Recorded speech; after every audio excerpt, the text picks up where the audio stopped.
The groan of the wheels was the only constant companion Clara May had known for weeks. It was a sound that had worked its way past her ears and into her bones, a dull, grinding ache that resonated with the one in her soul.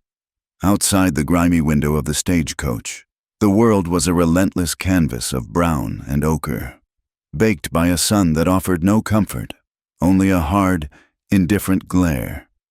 The green hills of Pennsylvania, the scent of damp earth after a spring rain, the shade of the old oak in the churchyard.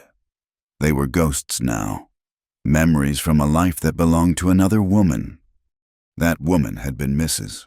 Robert Gable. She had known the softness of linen sheets and the weight of a husband's hand in hers.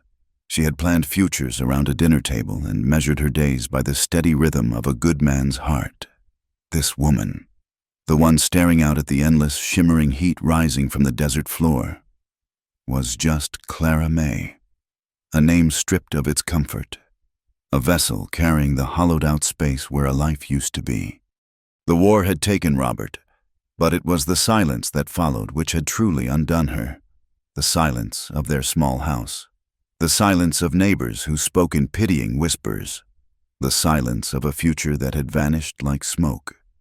So she had sold what little there was, packed the remnants of her existence into a single, sturdy trunk, and bought a ticket for a place she'd only seen on a map, Fortitude.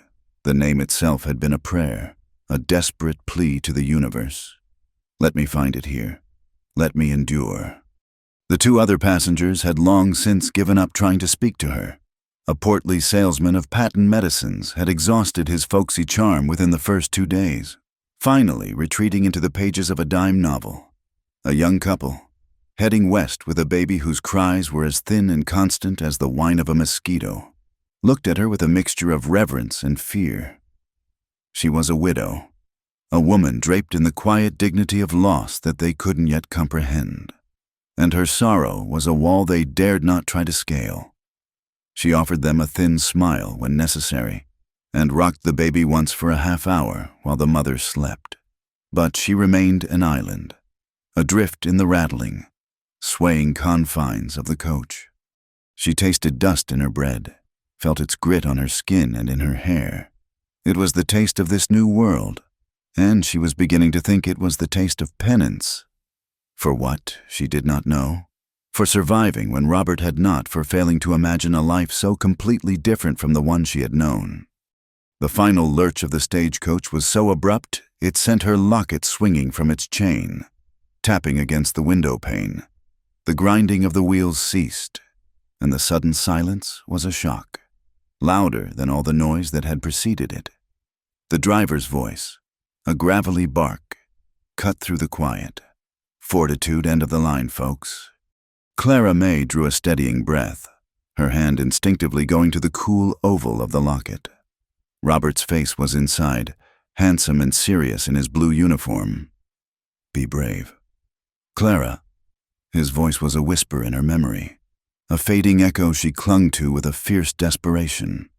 She straightened her spine, smoothed the deep wrinkles from her gray traveling dress, and waited as the salesman heaved himself out, followed by the young family, blinking in the blinding sunlight.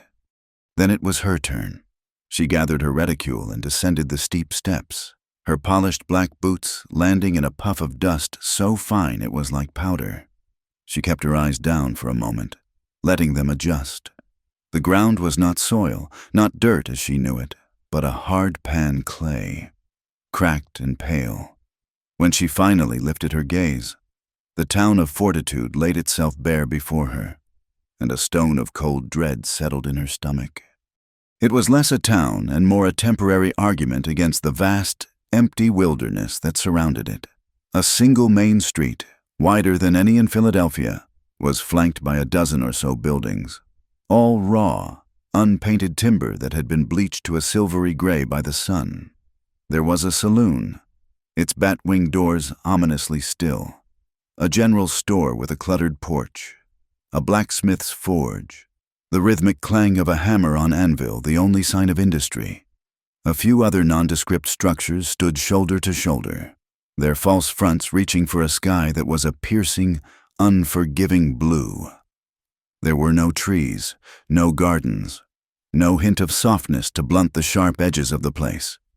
And there were the eyes. Her arrival had been an event. The blacksmith's hammer fell silent. Two men, lounging on a bench outside the saloon, stopped their whittling, their knives still. A woman shaking a rug from an upper window of what looked to be a boarding house paused, the rug held motionless in her hands. From the shaded porch of the general store, the proprietor, a man with a heavy apron and heavier jowls, watched her over the top of a barrel. They were not welcoming stares. They were not hostile either. They were something far more unsettling, a deep, profound, and uniform scrutiny. They took in her dress, made of good wool but now coated in dust and hopelessly out of place. They noted the fine stitching on her gloves, the modest bonnet that failed to hide the exhaustion etched onto her face. They saw a woman, alone, stepping off the stagecoach with no one to greet her. In a place like this, a woman alone was a question, and questions in the West were often answered with suspicion. The stage driver, a man whose face was a roadmap of hard miles, grunted as he heaved her trunk down from the roof. It landed on the street with a solid, definitive thud. The sound seemed to echo in the unnatural quiet. "That'll be it, ma'am," he said, wiping his sweaty brow with the back of his arm. "Wish you luck." He didn't wait for a reply. Already moving to unhitch his weary team, his business with her was concluded. Clara May stood beside her trunk, the sum of her worldly possessions, and felt a wave of loneliness so profound it threatened to buckle her knees. This was it, the start of her new life, a dusty street, a collection of weathered buildings, and a jury of silent, watching faces. The wind picked up, a low, mournful sigh that swept down the street, kicking up dust devils that danced and spun like tormented spirits. It flattened her skirts against her legs and tugged at the ribbons of her bonnet, whispering of isolation, of the immense, raw emptiness of the land. She clutched her reticule tighter, the leather worn smooth and familiar in her grasp. Inside, her meager savings were tucked away, enough to last a month, maybe two if she was frugal. She needed work, a place to stay, a reason to have endured the long, brutal journey. Her gaze swept over the buildings, searching for a sign, any sign, of welcome. The Fortitude Hotel and Boarding House. Its sign, painted in faded black letters, seemed the most logical place to start. It was directly across the street, a two-story building with the woman who was still frozen in the upper window, watching, taking a breath that felt thin and insufficient in the dry air. Clara May squared her shoulders. She would not cry. She had shed all her tears over a grave dug in the soft, dark soil of home. There were none left for this hard, sun-scorched earth.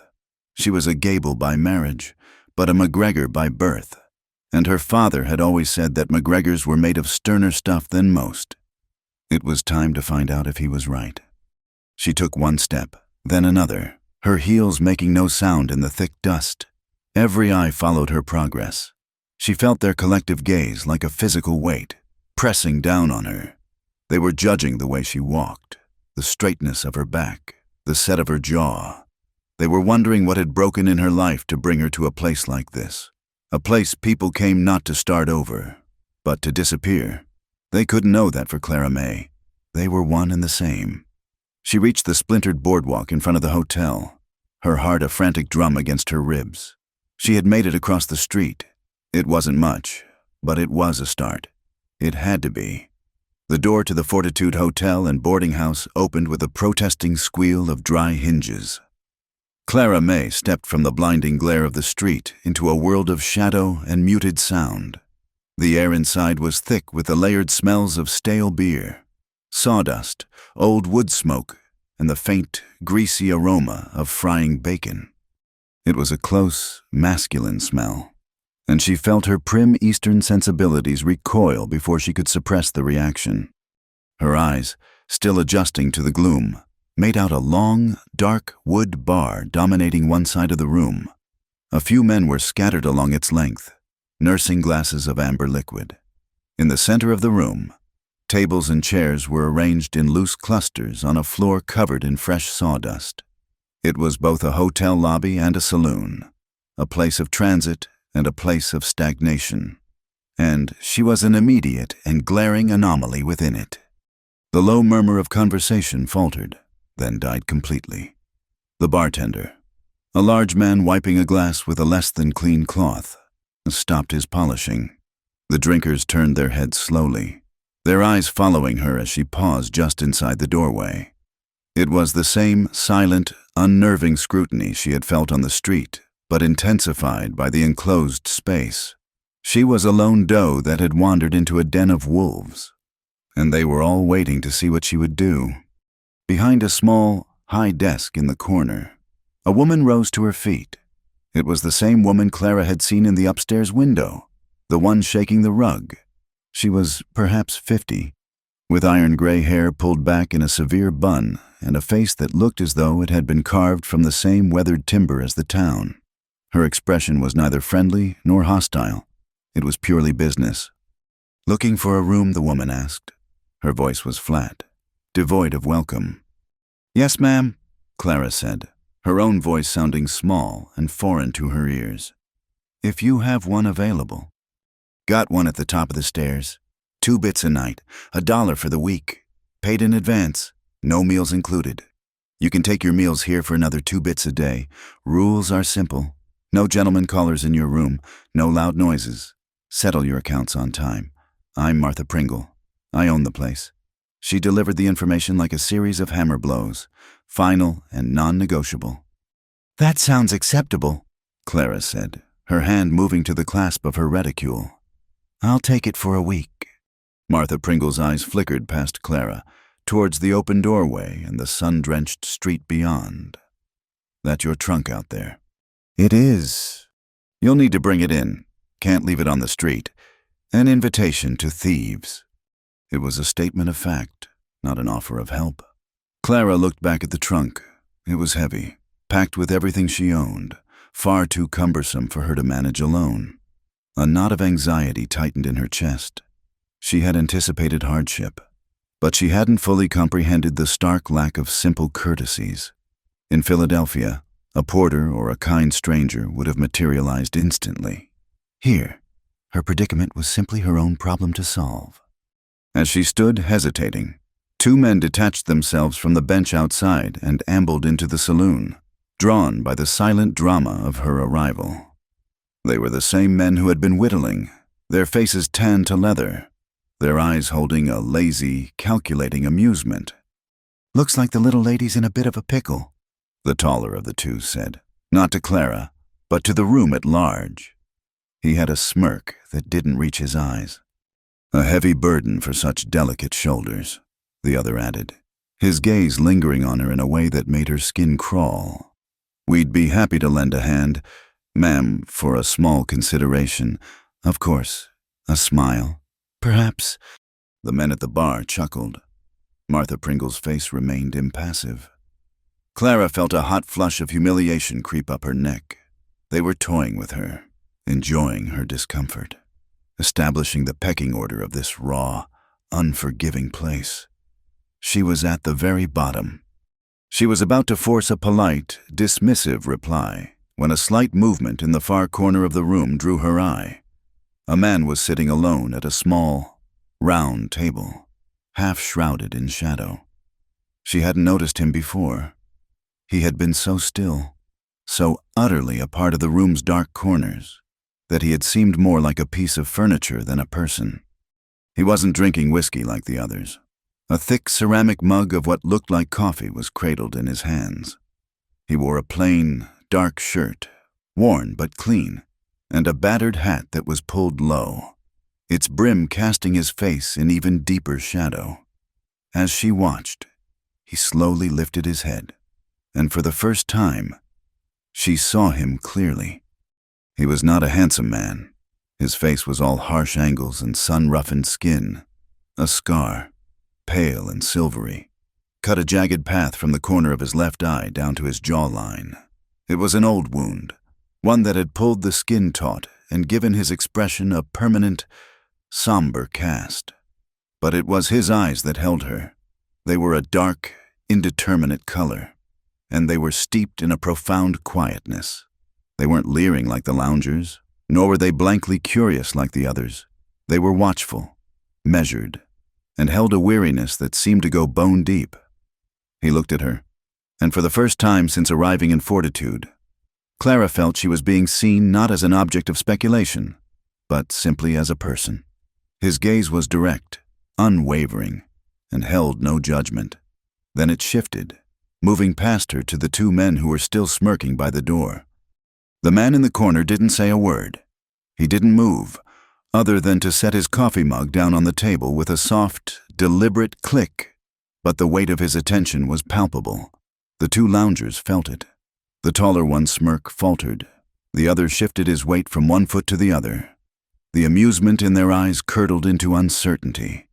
After a moment that stretched into an eternity, they seemed to find a sudden, urgent need to be elsewhere. With a mumbled word and a shared, uneasy glance, they shuffled back out into the sunlight. The room was silent again, but the quality of the silence had changed. The tension had not vanished, but it had shifted, coalescing around the quiet man in the corner. He pushed his chair back, the legs scraping softly on the floorboards, and rose to his feet. He was taller than she had expected, with a lean, rangy build that spoke of strength without bulk. He moved with a kind of fluid economy, no wasted motion, as he walked towards the door. He didn't look at her as he passed, but addressed the proprietor. "Martha," he said, his voice a low, rough baritone, like stones grinding together. It was the first time he'd spoken. "Jonas," she replied, with a single, curt nod. So, he had a name, Jonas. He stepped out onto the boardwalk, his silhouette framed for a moment against the harsh light. Clara watched, bewildered. As he approached her trunk, he circled it once, assessing its weight and balance. Then, with a slight grunt of effort, he bent his knees, found his grip on the leather handles, and lifted. The trunk was clearly heavy, straining the muscles in his back and arms, but he got it off the ground.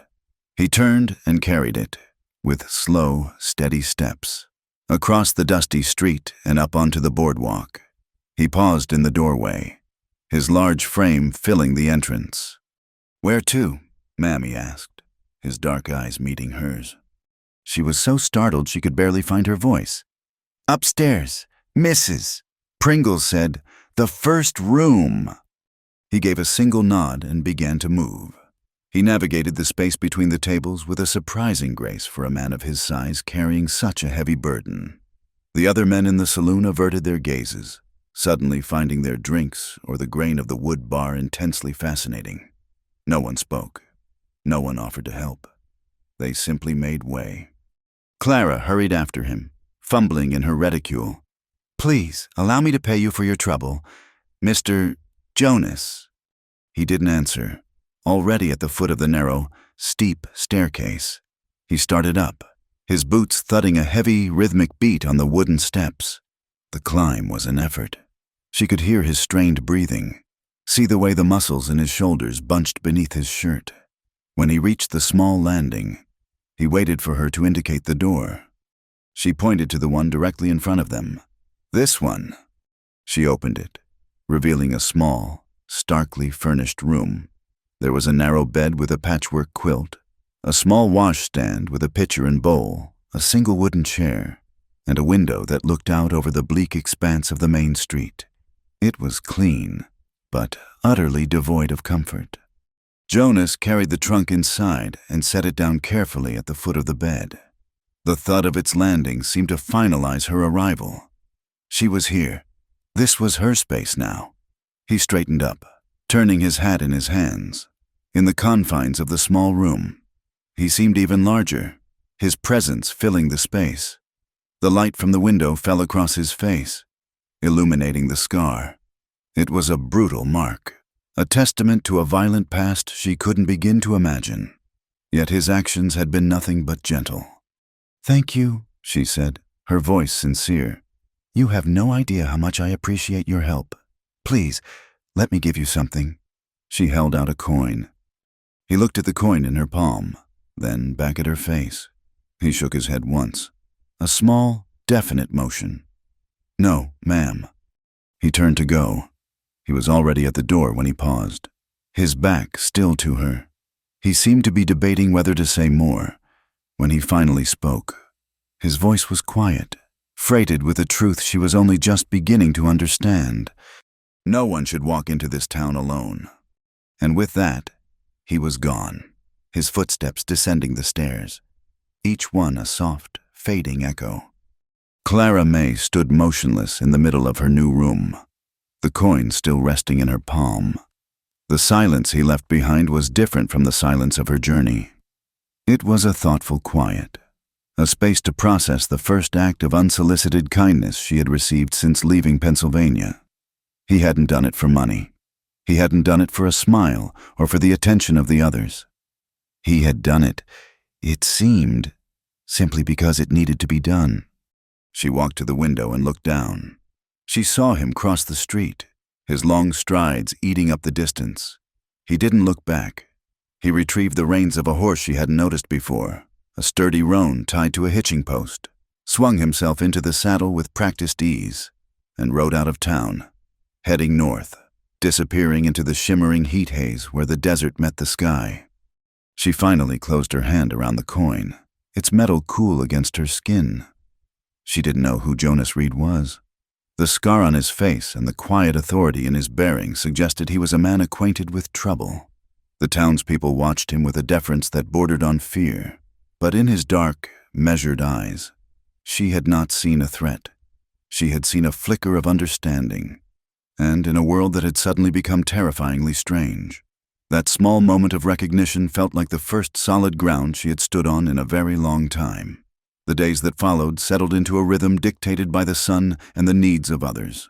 Clara May's room, once a stark and intimidating box, became her sanctuary, a small pocket of the world that was hers alone. She unpacked her trunk with a meticulous care that was a habit from her former life. She laid out her few dresses, her sewing kit, her worn copy of the Bible, and the daguerreotype of Robert, which she placed on the small washstand. His serious, youthful face was the first and last thing she saw each day, a fixed point in a world that had come unmoored. Her first task was securing her existence. Money was a dwindling resource, and the $1 a week for her room was a significant drain. The morning after her arrival, she went downstairs, her spine straight, her resolve hardened during a long and largely sleepless night. She found Martha Pringle in the small, cluttered kitchen behind the saloon, kneading a mountain of dough on a floured wooden board. "Mrs. Pringle," Clara began, her voice steady. Martha didn't look up, her powerful hands working the dough with practiced, almost violent, efficiency. "What is it?" "I need to find work. I was wondering if you might have need of an extra hand. I can cook, I can clean, and I am an accomplished seamstress." Martha stopped kneading and finally looked at her. Her eyes, the color of faded denim, raked over Clara from head to toe. She saw the clean but worn dress, the hands that were still soft despite the journey, the quiet desperation that Clara tried so hard to conceal. "This ain't Philadelphia," Martha said, her voice flat. "Cooking here is for 20 hungry men at a time. It's beans and bacon and beef, not pastries. Cleaning is scrubbing floors that have seen mud, blood, and worse. Sewing is mending denim torn by barbed wire and patching shirts stained with sweat." "I understand," Clara said, meeting the older woman's gaze without flinching. "I am not afraid of hard work." Martha studied her for another long moment, then gave a curt nod. As if a silent negotiation had been concluded, "There's a pile of mending in the corner. Shirts for the ranch hands at the Prescott spread. They pay me 2 cents a shirt. I'll give you one. You can use the kitchen after I'm done with the supper meal to do your baking, if you've a mind to. I'll sell what you make at the bar. We'll split the profit 50-50. You can start by peeling that sack of potatoes." She gestured with her head towards a burlap sack slumped in the corner, and just like that, Clara May had a job, or rather, a collection of small, arduous tasks that might, if she was lucky, allow her to survive. Her life shrank to the confines of the hotel. The saloon was the public face of the building, a place she had passed through quickly, her eyes averted from the stares of the men who drank there. The kitchen became her domain, a sweltering, smoky room where she learned the geography of a cast-iron stove and the heft of an industrial-sized coffee pot. She peeled endless potatoes, stirred vats of stew, and scrubbed pots until her arms ached. But it was the sewing that saved her. In the quiet of her room in the late afternoon, with the sounds of the saloon a distant rumble below, she would sit by the window for the light, her needle becoming an extension of her fingers. Mending the rough, torn clothes of strangers was a balm. The simple, repetitive motion was calming, the act of making something whole again a small defiance against the brokenness of her own life. She took pride in her work. Her stitches were tiny and even, her patches neat and strong. Soon, word spread. A rancher's wife brought her a Sunday dress that needed altering. The blacksmith, a shy, hulking man named Silas, asked if she could patch his leather apron. Each small job was a few more pennies in the jar she kept hidden beneath a loose floorboard in her room. Yet, as she slowly carved out a niche for herself, another, more insidious process was at work. The town of Fortitude, having asked its silent questions, began to invent its own answers. The whispers started in the general store, spread to the saloon, and found fertile ground in the long, empty hours of the day. She was a woman alone. She was from the East, which made her an object of suspicion, a place of soft living and decadent morals. She wore a wedding band on her finger, but no husband had accompanied her. The story that coalesced was simple, sordid, and far more compelling than the quiet, painful truth. She was the woman from the East who had left her husband. The change in the town's demeanor was subtle at first, a slight cooling of the air around her. The proprietor of the general store, Mr. Abernathy, who had once offered a gruff good day, now merely grunted and focused on counting his stock when she entered. The women she passed on the boardwalk, who had previously offered hesitant nods, now looked straight through her, their faces tightening as if against an unpleasant smell. The men's attitudes changed as well. The initial speculative curiosity was replaced by a bolder, more presumptuous familiarity. They saw her not as a widow to be pitied, but as a woman of loose morals who was, therefore, public property. Their looks lingered longer. Their smiles held a new, unpleasant meaning. A cowboy, flush with drink, once tried to block her path on the stairs, tipping his hat with a grin. "No need to be so lonely upstairs, ma'am," he'd slurred. Clara had simply looked at him, her face a mask of cold fury, and said, "Excuse me," in a tone so icy it seemed to sober him up instantly. He had stumbled out of her way, but the incident left her shaken, her heart hammering against her ribs. She was a protected species no longer. She never tried to correct the rumor. To whom would she protest, and what would she say to speak of Robert, of his death, of the life they had lost? Would be to offer up the most sacred part of herself to people who had already judged her. Her grief was a private, holy thing, and she would not have it sullied by their grubby whispers. So she wrapped her silence around herself like a cloak, and bore their judgment with a quiet, unyielding dignity.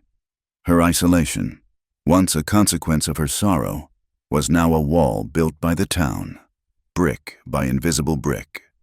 In this solitary existence, her awareness of the man named Jonas Reed sharpened. He was an infrequent but regular presence in the town. He would ride in on his roan, sometimes leading a pack mule, sometimes not. He never stayed long. He would conduct his business at the general store, have his horse reshod by Silas, and then take a coffee at the same shadowed table in the corner of Martha's saloon. He, too, was an island. The townspeople gave him a wide berth. When he entered a room, conversations would not stop entirely, but their volume would lower. Their tenor would change. The men watched him with a wary respect that was two parts fear. He moved through their world, but he was not of it. And Clara, from her own lonely vantage point, began to understand that he was judged by his past just as she was. She learned his story in fragments, in overheard snippets of conversation as she swept the sawdust floor of the saloon in the quiet early mornings. The words were always spoken in low, hushed tones, as if saying them too loudly might conjure the event itself. "The one they call the Rio Grande Man," a traveling salesman had said to Mr. Abernathy one day, leaning over the counter. "He doesn't talk about it," Abernathy had replied, his voice a low rumble. "Don't have to. The story talks for him. Down near Laredo, they say, a dispute over a card game. Or maybe it was land. 3 brothers against him. He was the only one who walked away. Heard it was a fair fight that went bad." Silas the blacksmith had chimed in, his voice a surprising baritone. He was in for supplies, his large hands looking out of place as he inspected a bolt of calico. "Fair," the salesman had snorted. 3 to 1 ain't never fair. Just means one man is faster, or luckier, or meaner than the other 3 put together. Either way, he carries the brand of it. The man who drew his gun at the Rio Grande. The story, in its various tellings, cast a long shadow. It explained the scar, the profound weariness in his eyes, the almost preternatural stillness he possessed. He was a man who had crossed a line, who had waded into the dark waters of violence and come out the other side changed forever. And the most damning, or perhaps the most intriguing, part of the tale was that Jonas Reed had never, not once, denied it. He didn't offer excuses or explanations. He simply wore the rumor like he wore his battered hat, a part of him that needed no comment. Clara found herself watching him when he came to town, from her upstairs window. She would see him ride in, his back straight in the saddle, a solitary figure against the vast landscape. In the saloon, as she refilled coffee pots or wiped down tables, she would observe him in his corner. He never drank whiskey, only coffee. He spoke little, and only when necessary. But he saw everything.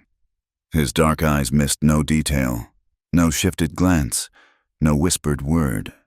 She realized that the town had created parallel narratives for them. She was the fallen woman who had abandoned her vows. He was the violent man who had taken lives. They were both defined by a single, unconfirmed story, a brand that marked them as outsiders. The town looked at her with contempt. They looked at him with fear. Both gazes served the same purpose: to isolate, to define, to keep them at a safe distance. One late afternoon, as a storm was gathering on the horizon, turning the sky a bruised purple, Jonas was in his usual spot. Clara was behind the bar, helping Martha polish glasses. 2 cattle drovers, young and full of cheap bravado, were talking loudly. "That's her," one of them said, nudging his companion and nodding in Clara's direction. "The one I told you about. Left her husband high and dry back east. Came out here looking for a new one. I reckon." His laugh was coarse. Clara's hand froze, her knuckles white on the glass she was holding. A familiar cold shame washed over her. She kept her eyes down, her face burning, praying for them to simply stop. "A fine-looking woman like that shouldn't have to look too hard," the other one replied, his voice greasy. "Maybe she's just particular." From the corner, there was a sound, the soft, deliberate scrape of a chair leg on the wooden floor. Jonas Reed was getting to his feet. He didn't look at the 2 drovers. He simply walked to the bar, placing his empty coffee mug on the polished wood. He stood there for a moment, a tall, silent presence that sucked all the air out of the room. The 2 drovers fell silent, their bravado evaporating like mist. Jonas looked at Martha. "More coffee, if you please." "It'll be a minute," Martha said, not missing a beat. "Pot's near empty." Jonas nodded, then turned his gaze. For a second, his dark eyes met Clara's. There was no pity in them, no accusation. There was only a quiet, profound acknowledgement. It was the same look he had given her the day she arrived. In that fleeting glance, a message passed between them, an unspoken understanding between two people who lived under the weight of buried pasts and false reputations. He knew, he understood what it was to be judged. He took his coffee and returned to his table. The drovers, subdued, finished their drinks in silence and left. The moment was over, but for Clara, something had shifted. She was still alone, still an outcast, but she knew now that she was not the only one. Across the shadowed room, there was another soul adrift in the same unforgiving sea. The fierce, white heat of summer bled slowly into the softer, golden light of autumn. The wind that swept down Fortitude's main street no longer carried the scorching breath of a furnace, but a crisp, cool edge that hinted at the coming winter. For Clara May, the changing of the seasons was marked not by a calendar, but by the work of her hands and the slow, arduous process of her own transformation. Her life was a tapestry woven from threads of grueling repetition. She rose before the sun, her first task to stoke the embers in the massive kitchen stove. The chill of the pre-dawn air was a shock to her system, a daily baptism into the harsh reality of her new world. She made coffee in a pot large enough to drown a cat, its bitter, powerful aroma the true signal of the town's awakening. She cooked breakfast for the boarders and the early risers from the saloon thick slabs of bacon, mounds of fried potatoes, and biscuits that were hearty and functional, a far cry from the delicate pastries of her past. After the morning rush, her time was her own, but her freedom was just another word for more work. She would retreat to her room with the mending pile, which never seemed to shrink. Denim, canvas, rough-spun cotton. She worked with fabrics that were as coarse and unyielding as the men who wore them. Her needle, once reserved for fine embroidery and delicate lace, now fought its way through thick, stubborn seams. Her thimble was a permanent fixture on her finger. In the beginning, her hands had blistered and bled. Now, the pads of her fingers were tough, layered with calluses that were the physical manifestation of her own hardening spirit. She would sometimes look at her hands, turning them over in the afternoon light, and feel a strange sense of detachment. They no longer looked like her own.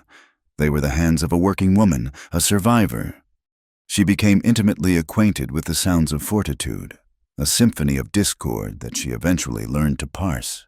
She could distinguish the rhythmic, steady clang of Silas's hammer at the smithy from the sporadic, sharp reports of a pistol being used for target practice behind the saloon, the boisterous, off-key singing from the bar at night, which had once made her cringe with a mixture of fear and distaste, now faded into a familiar background hum, no more bothersome than the buzzing of flies. And there was the banjo. Nearly every evening, a quiet, consumptive-looking man named Finn would sit on the saloon porch and play. His tunes were mostly mournful ballads of lost love and faraway homes, melodies that drifted through the open windows and up to Clara's room. At first, the music had intensified her own loneliness, each melancholy note a fresh turn of the knife in her heart. But over time, the sad, plinking notes became a strange sort of comfort, a shared expression of the sorrow that seemed to hang in the very air of this place. It was the town's lonely soul singing to itself, and she was a part of it. The smell of dust was a constant, but it was now joined by others she had come to associate with her new life: the sharp tang of lye soap, the savory smell of roasting meat, the sweet, cloying scent of cheap whiskey, and the acrid aroma of gunpowder. Men cleaned their guns at the saloon tables, the metallic click-clack of the mechanisms a common sound, the smell of cleaning oil and spent powder a part of the room's permanent perfume. She no longer flinched. The world she had come from, a world of rosewater and polished wood, seemed impossibly distant, a half-remembered dream. Through it all, the town's opinion of her remained a fixed and frozen thing. She was the woman who had left her husband. The brand was invisible, but indelible. She accepted it as she accepted the dust and the wind, as a feature of the landscape. She learned to navigate her days with a carefully constructed shield of polite reserve. She was courteous, but distant, efficient in her work, and offered no part of her inner self for public consumption. She was an object of gossip, a piece of the town's folklore, but the real Clara May, the woman who mourned a dead husband and prayed for strength each night, remained hidden and untouched. And then there was Jonas Reed. He was not a constant presence, but a recurring one. He would appear every week or two, riding into town with the same quiet purpose. His visits brief and his words few. His routine never varied. He would conduct his business, and then, before leaving, he would come to the saloon.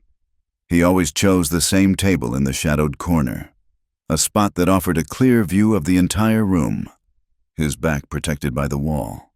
And he would always order one thing.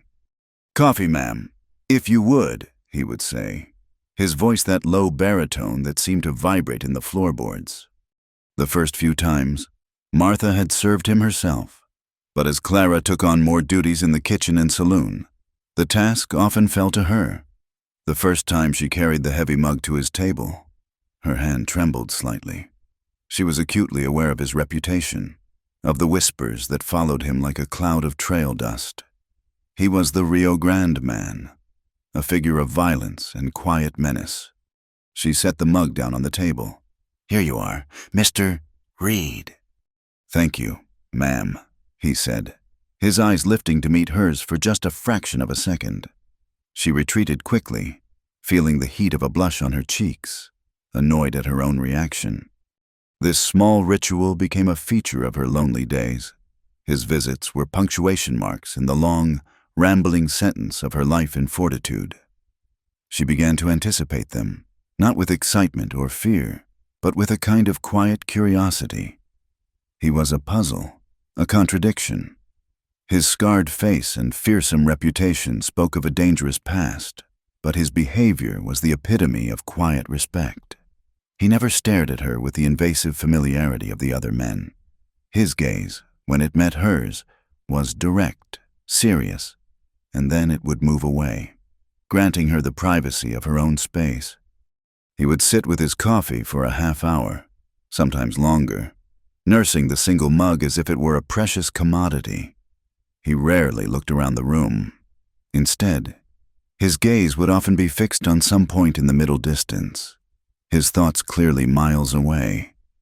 He seemed to carry his solitude with him, a tangible thing, much like she did. They were two statues of loneliness at opposite ends of the same dusty room. One afternoon, a group of rowdy drovers came through, their pockets full of pay and their throats dry for whiskey. The saloon quickly grew loud and boisterous. Clara was clearing tables, trying to make herself as invisible as possible, when one of the men, a large, red-faced individual, caught her by the arm.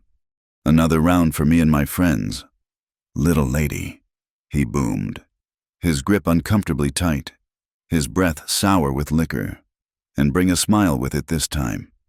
Clara tried to pull her arm away. "Please, sir, let go of me." His grip only tightened. "Now, don't be like that." She didn't have to look to the corner. She could feel it, a subtle shift in the room's atmosphere. The boisterous laughter faltered. The red-faced man seemed to sense it too. His eyes flickered past her, towards the back of the room. His confident smirk wavered. Jonas hadn't moved. He was still sitting at his table, his hands around his coffee mug. He hadn't said a word. He was simply watching. His expression was unreadable, his face impassive, but the focused intensity of his gaze was like the point of a knife. Slowly, deliberately, the drover released her arm. He muttered something under his breath about a sour-faced woman and turned back to the bar, his bravado gone. The incident was over as quickly as it had begun. Clara smoothed her sleeve, her heart pounding. She finished clearing the table, her movements stiff and jerky. When she returned to the kitchen, she leaned against the cool wood of the doorframe, taking a deep, shuddering breath. He had not stood up. He had not spoken a word. He had not challenged anyone, but he had protected her. He had done it with nothing more than a look. The realization began to dawn on her during the long, silent moments that defined his visits. As she refilled his coffee or passed his table, she started to truly study the way he looked at her. The other men's eyes would travel over her, assessing, judging, desiring, or dismissing. Their gazes were like hands, constantly trying to touch, to take, to define her by the rumor they had created.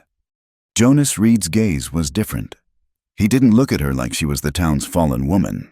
He didn't look at her with the pity one might reserve for a widow. He didn't look at her with the leering interest of a lonely man. He simply looked at her as if she were a person.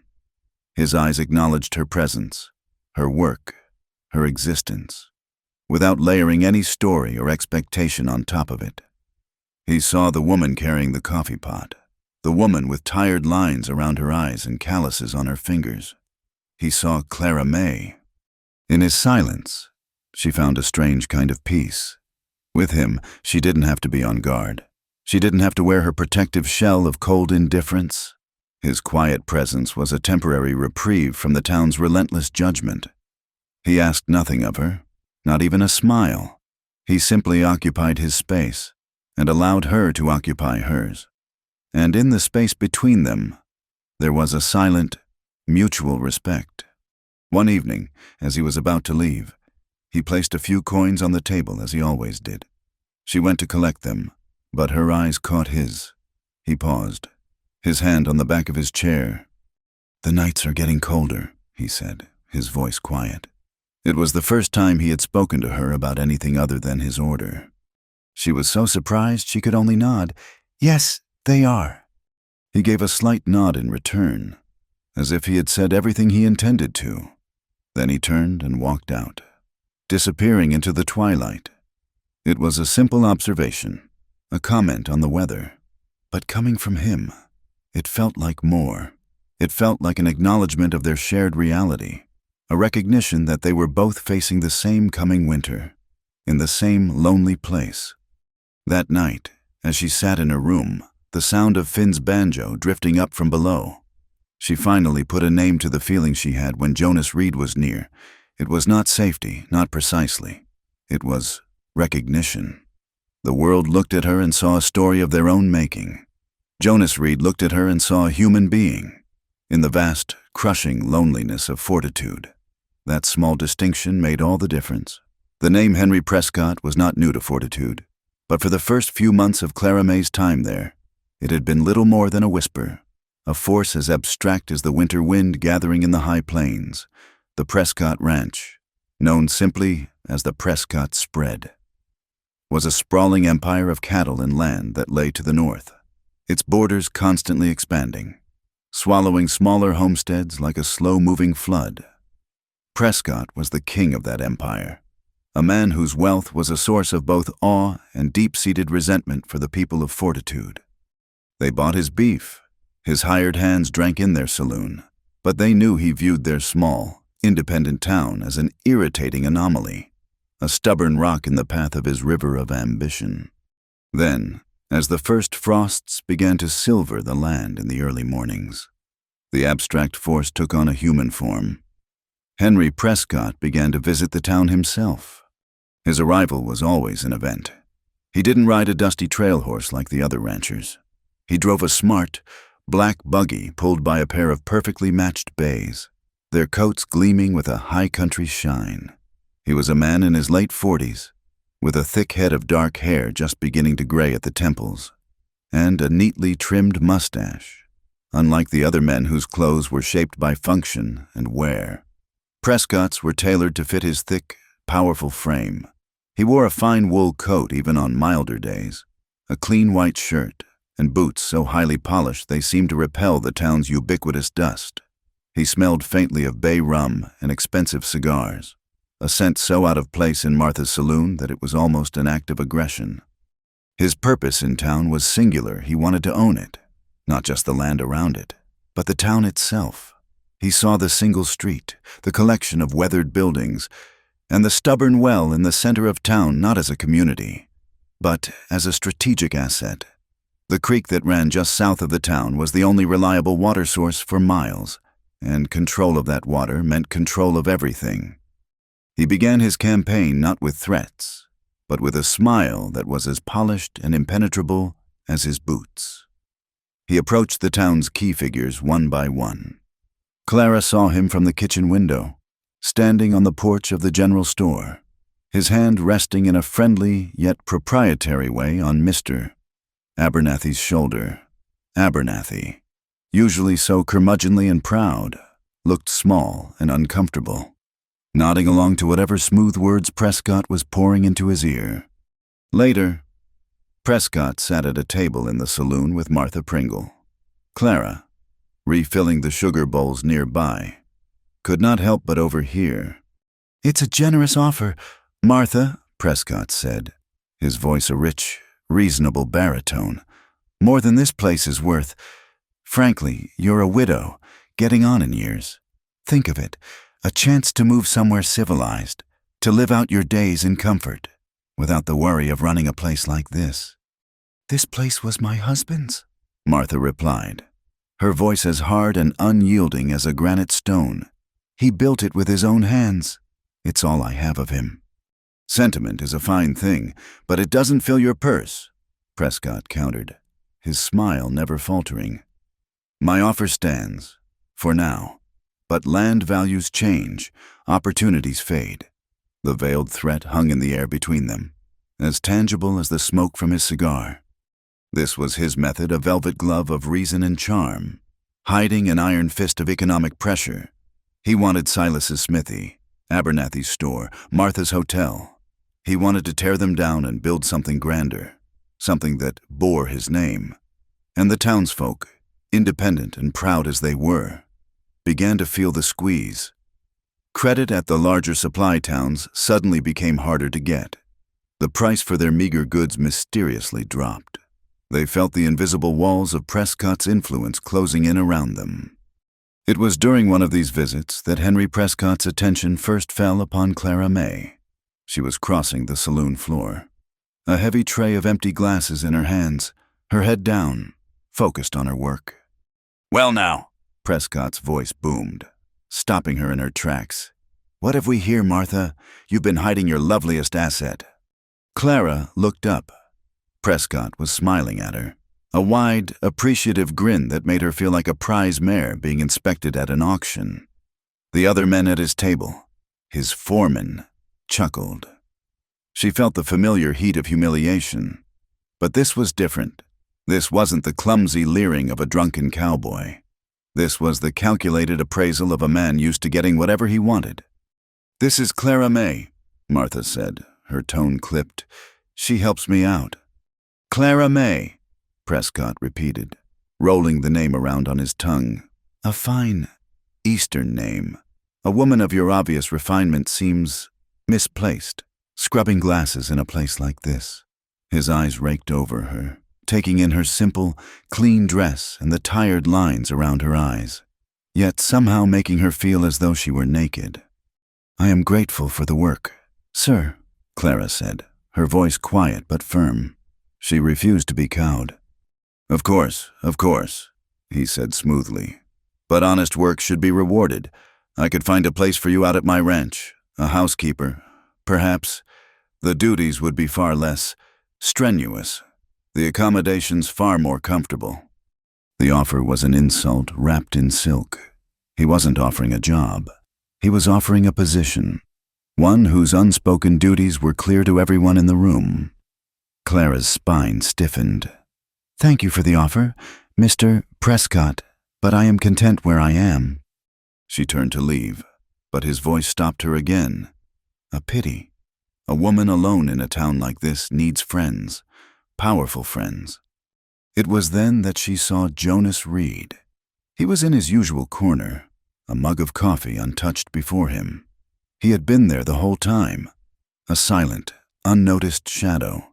He was watching Prescott, his face completely devoid of expression, yet his stillness was more menacing than any open display of anger. His eyes, dark and unreadable, were fixed on the wealthy rancher. He looked from Prescott to Clara and back again. The air in the room crackled with a sudden, unspoken tension. Prescott, noticing the direction of her gaze, turned his head. He saw Jonas, and a slow, knowing smirk spread across his face. He seemed to relish the silent challenge. It was as if he had been waiting for it. "Ah, Reed," Prescott said, his voice dripping with condescension. "The ghost of the Rio Grande. I should have known you'd be lurking in the shadows. Always watching, never speaking. Does it get lonely, being the town's boogeyman?" Jonas didn't rise to the bait. He simply held Prescott's gaze, his own eyes as flat and hard as river stones. This became the pattern. Prescott's visits to town grew more frequent, and his interest in Clara became a public performance. He would make a point of speaking to her whenever he saw her, his compliments always laced with a double meaning, his offers of employment always carrying a predatory undertone. He did it for the benefit of the room, and, specifically, for the benefit of the silent man in the corner. He had recognized the unspoken connection between Clara and Jonas, the subtle protectiveness Jonas had shown her, and he saw it as a weakness, a lever he could use. He was not trying to win Clara's affection. He was trying to provoke a reaction from Jonas, to assert his dominance in every sphere of the town's life. Clara was no longer just a woman. She was a battlefield. The confrontation that had been simmering beneath the surface finally came to a head on a raw, windswept afternoon. Prescott had just concluded a tense meeting with Silas the blacksmith, who had steadfastly refused to sell his forge. Prescott strode into the saloon, his face flushed with anger, his usual smooth veneer cracked. Clara was behind the bar, washing glasses. Jonas was at his table, nursing his coffee. Prescott walked directly to the bar, slapping his leather gloves down on the wood. "Whiskey," he barked at Clara. She reached for a bottle and a clean glass, her movements deliberate and calm. "Stubborn fools," Prescott muttered, more to himself than to her. "This whole town, they cling to their pathetic little patches of dirt as if it were the promised land. They don't understand progress." He took the glass she poured and downed it in one swallow, slamming the glass back on the counter. "Another." As she reached for the bottle again, he caught her wrist. His grip was surprisingly strong. "You're not like them, are you? Clara May, you have the look of a woman who appreciates the finer things. You understand that loyalty is a commodity. You left one man. You could just as easily find another, a better one." His thumb stroked the inside of her wrist. A wave of revulsion went through her. "Mr. Prescott, please take your hand off me." Or what he sneered, his face close to hers. He said to take your hand off her. The voice was low, quiet, yet it cut through the room like a razor. Jonas was on his feet. He hadn't moved quickly. He seemed to simply materialize beside them, a tall, dark specter of retribution. He hadn't drawn his gun. His hands were empty at his sides, but his presence was an overwhelming force. Prescott let go of Clara's wrist as if it were a hot coal. He turned slowly to face Jonas, a look of genuine fury mixed with triumphant satisfaction on his face. This was what he had wanted. Finally decided to speak. "Have we—" Reed Prescott sneered, trying to regain his composure. He was a big man, but Jonas seemed to fill the space around him, to shrink the very air. "Are you this woman's protector now? Does the killer of the Rio Grande have a soft spot for fallen women?" "This ain't about her," Jonas said, his voice dangerously soft. "It's about you. You come in here. You push people around. You try and buy what ain't for sale. This town has rules. You're breaking them." "I make the rules," Prescott spat. "I own the cattle, I own the land, and soon I'll own this godforsaken town, and everything in it." His eyes flickered meaningfully towards Clara. Jonas took one slow step forward. He didn't raise his voice. He didn't make a threatening gesture.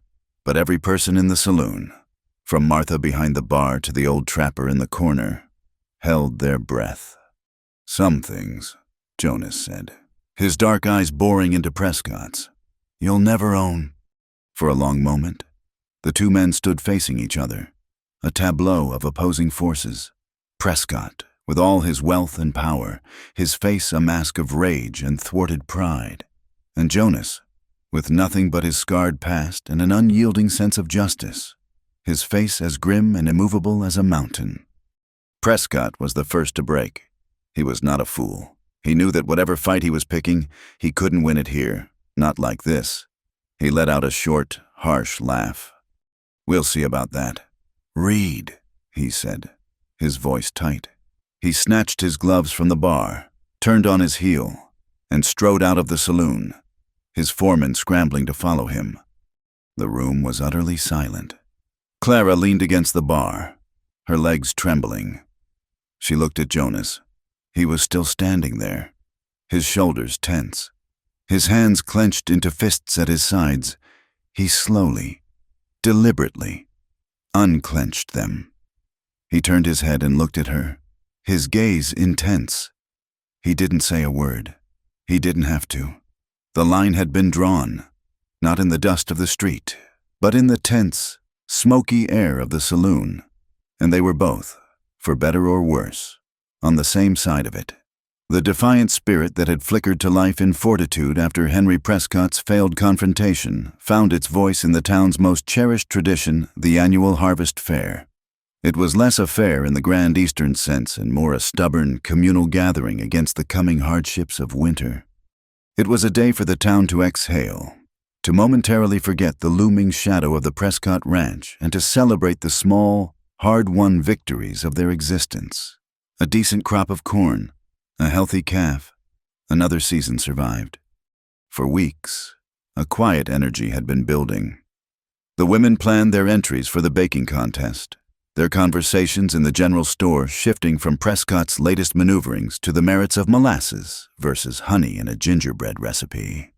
The men organized a shooting competition and a series of horse races down the main street, their competitive banter a welcome alternative to the tense, whispered discussions about land rights and water access. The fair was an act of collective will, a declaration that fortitude was a community, not just a collection of assets to be bought and sold. For Clara May, the fair presented a dilemma. Her life had been lived in the shadows of the town, in her small room in the sweltering kitchen. To attend the fair would be to step into the full, unfiltered glare of public scrutiny. It would be a deliberate act, a crossing of a line she had carefully drawn around herself. The prospect terrified her, yet the thought of remaining in her room, a prisoner to the town's judgment while the sounds of life and laughter drifted up from below, felt even more like a defeat. The decision was made in the quiet of an afternoon. As she was mending a shirt for the third time, she looked at her hands, the calluses thick on her fingertips, the skin rough and chapped. These were not the hands of the woman who had left Philadelphia. They were the hands of a woman who belonged here, in this harsh, unforgiving place. And if she belonged here, she would not hide.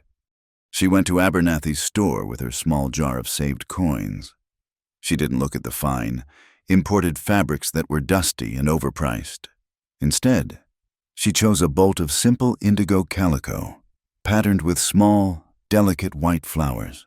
It was a sturdy, honest fabric, but the deep, rich blue reminded her of the twilight sky back home, a sliver of beauty in a practical world. For the next week, every spare moment was dedicated to the dress. After her work in the kitchen was done, she would light a lamp in her room and sew late into the night. The act of creation was a homecoming. Her hands, so used to the rough work of mending, rediscovered their old, forgotten grace, the familiar rhythm of the needle, the soft whisper of the thread, the precise geometry of the pattern pieces.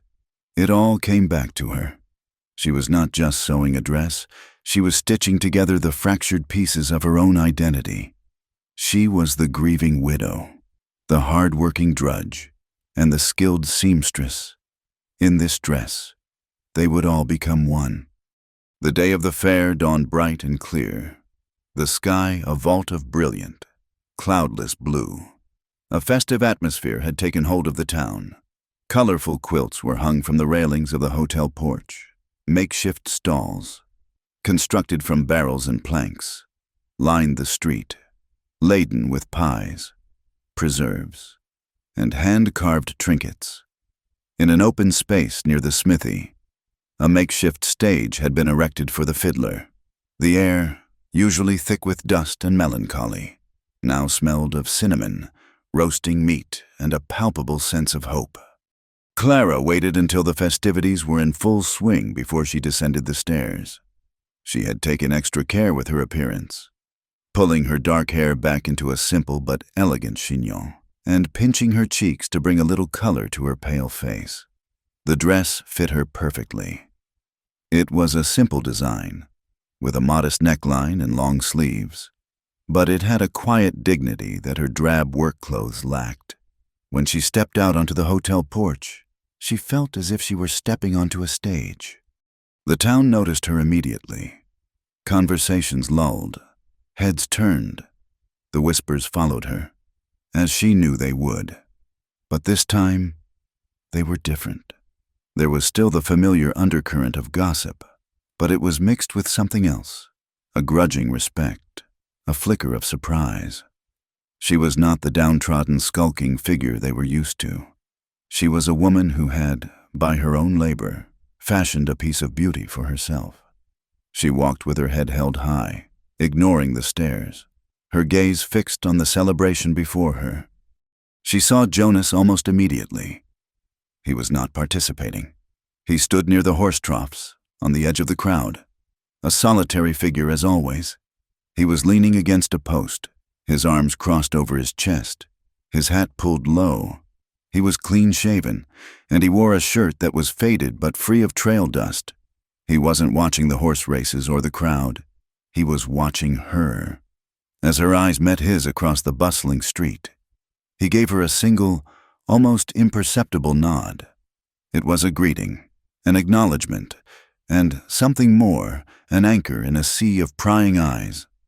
Clara spent the next hour in a state of heightened awareness. She sampled a slice of apple pie from the wife of a local farmer, complimenting her on the crust. She watched the children, their faces sticky with candy, chase a stray dog down the street.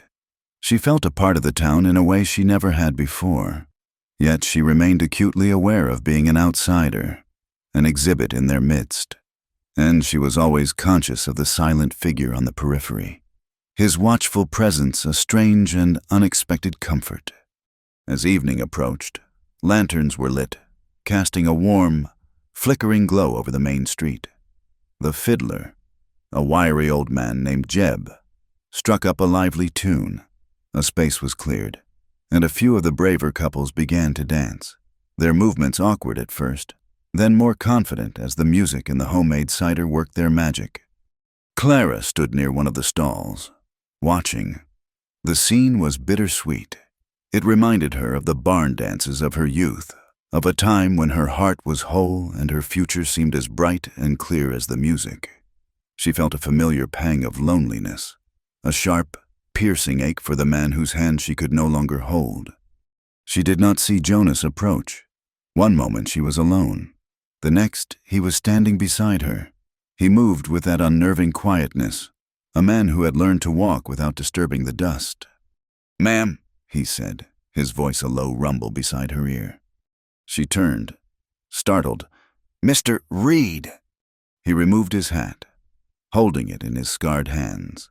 It was a gesture of old-fashioned courtesy that seemed both out of place and perfectly natural for him. In the warm lantern light, the scar on his face seemed less a mark of violence and more a part of the rugged landscape of his features. "The music is pleasant," he said, as if searching for a word that fit. "Yes, it is," she agreed, her heart beginning to beat a little faster. They stood in silence for a moment, the lively tune of the fiddle filling the space between them. Clara could feel the town's collective gaze shifting towards them. They were a spectacle, the two outcasts, standing together on the edge of the celebration. Then, Jonas took a breath. "Ma'am, Miss Clara," he began, his voice hesitant for the first time she had ever heard it. He extended a hand towards her. "Would you do me the honor of a dance?" The world seemed to stop. The fiddler's tune, the laughter of the crowd, the whisper of the wind, it all receded into a distant hum. Every eye and fortitude was on them. This was more than a dance. It was a public declaration, a challenge to the established order of things. For a moment, the old Clara, the woman who feared judgment and craved invisibility, wanted to refuse, to retreat back into the safety of the shadows. But then she looked at his hand. It was large and calloused, the hand of a man who worked, who fought, who survived. And it was offered to her, open and steady. She looked up into his eyes, in their dark, serious depths. She saw no guile, no hidden motive. She saw only a simple, profound request. She placed her hand in his. His skin was rough against hers, but his grip, when it closed around her fingers, was surprisingly gentle. A jolt, like a spark of static electricity, passed between them. He led her into the cleared space. The other dancers faltered, some stopping altogether to stare. The fiddler, sensing the gravity of the moment, seamlessly transitioned into a slower, more deliberate tune, a simple waltz.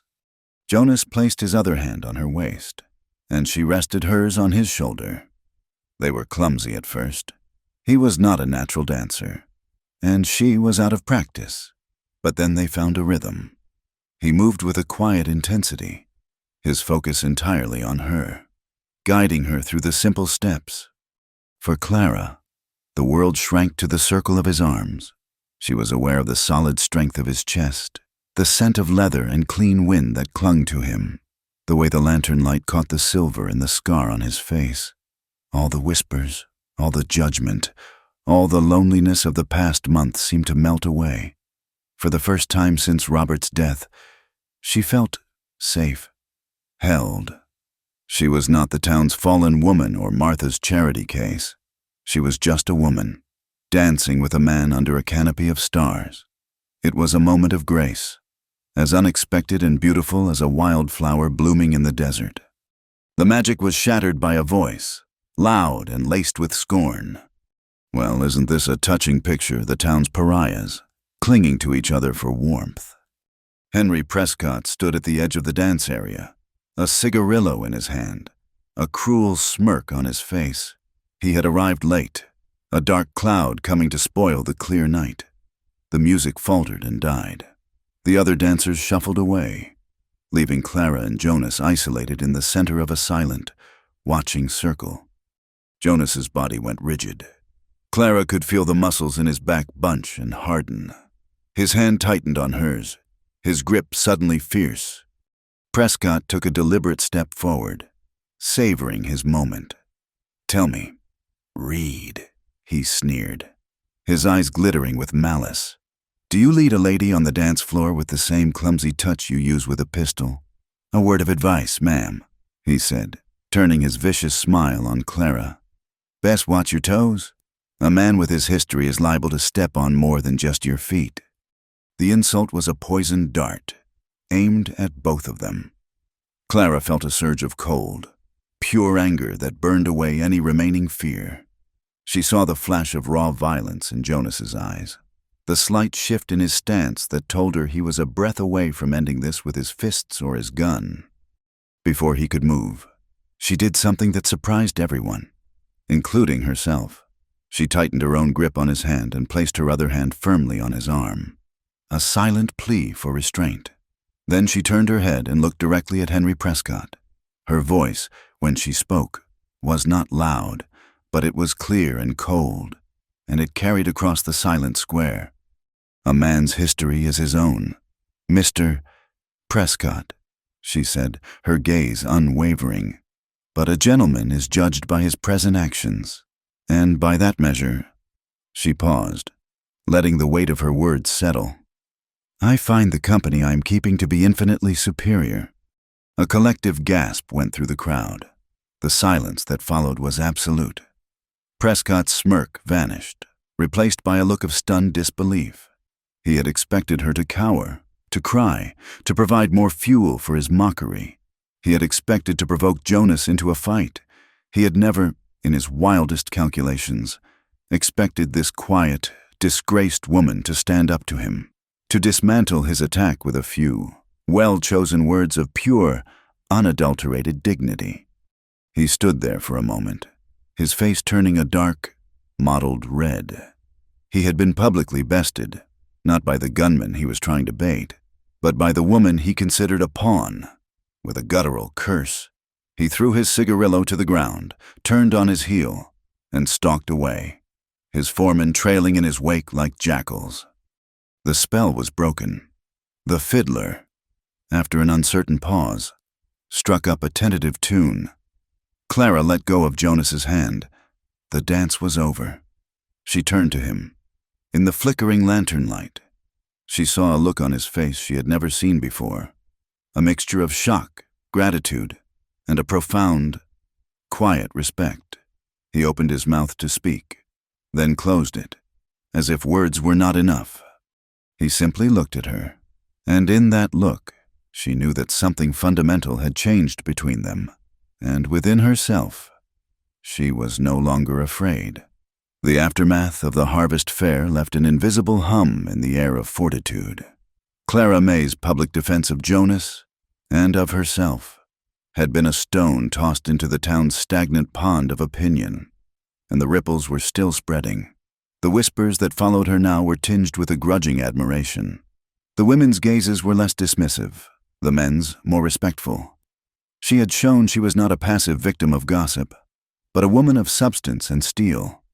She had not won their friendship, but she had earned a measure of their respect, which in fortitude was a far more valuable currency. The change in Jonas was more subtle, yet more profound.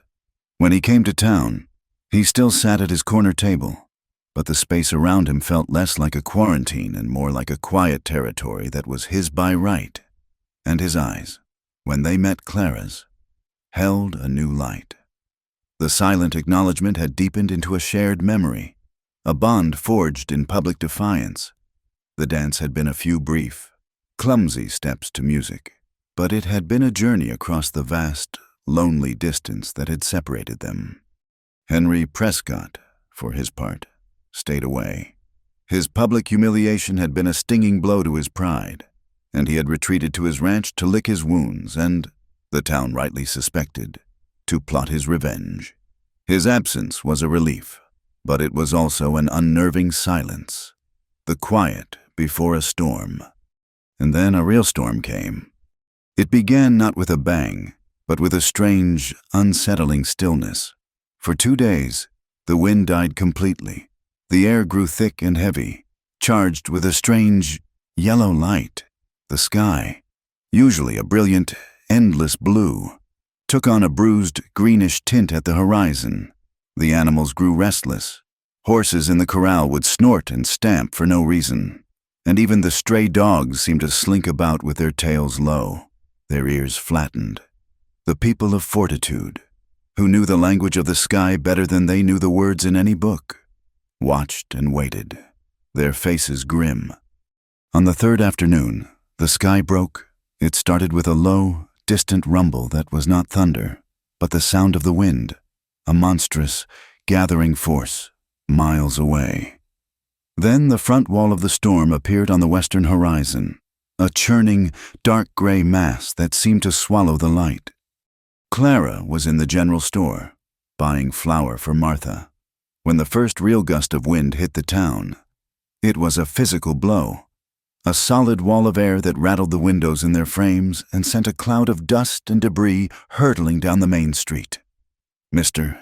Abernathy, his face pale, hurried to bar the door. "That's a big one," he muttered, peering through a grimy pane of glass. "A real devil.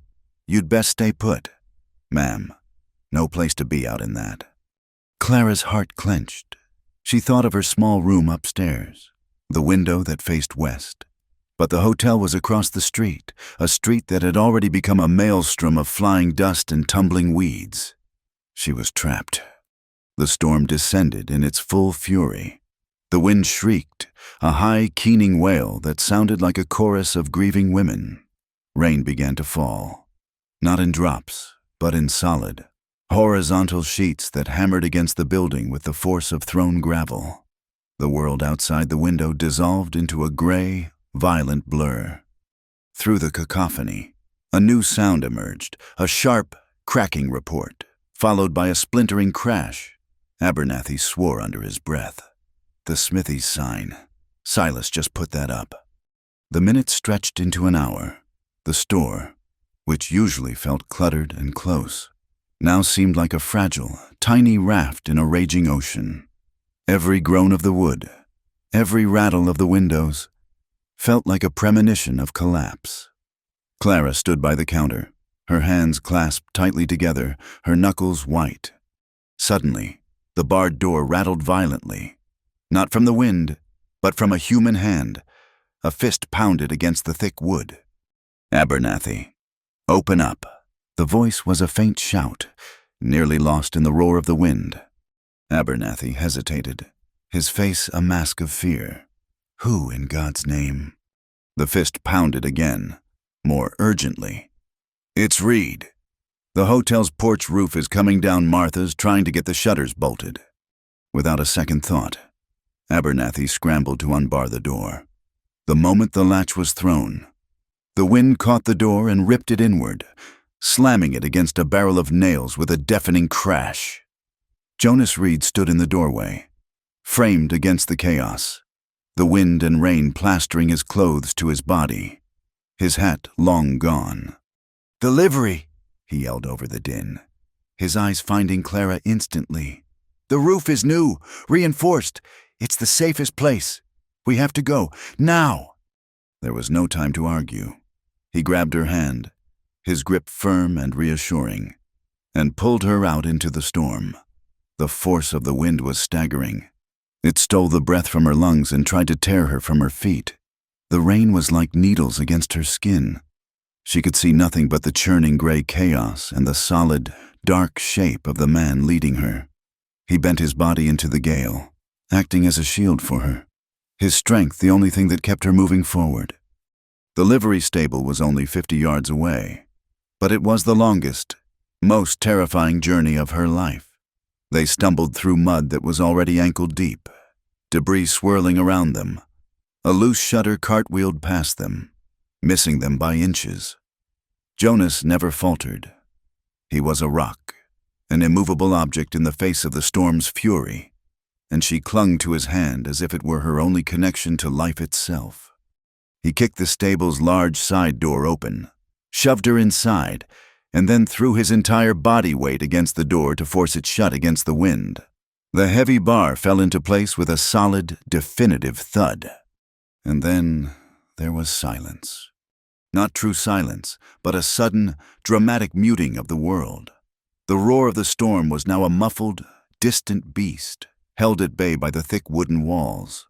The only sounds in the vast, shadowed space were their own ragged breaths, the nervous stamping and soft whickering of the horses in their stalls, and the drumming of the rain on the sturdy roof.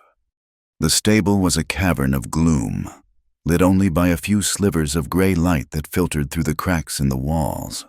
It smelled of hay, horses, and the clean, earthy scent of the rain.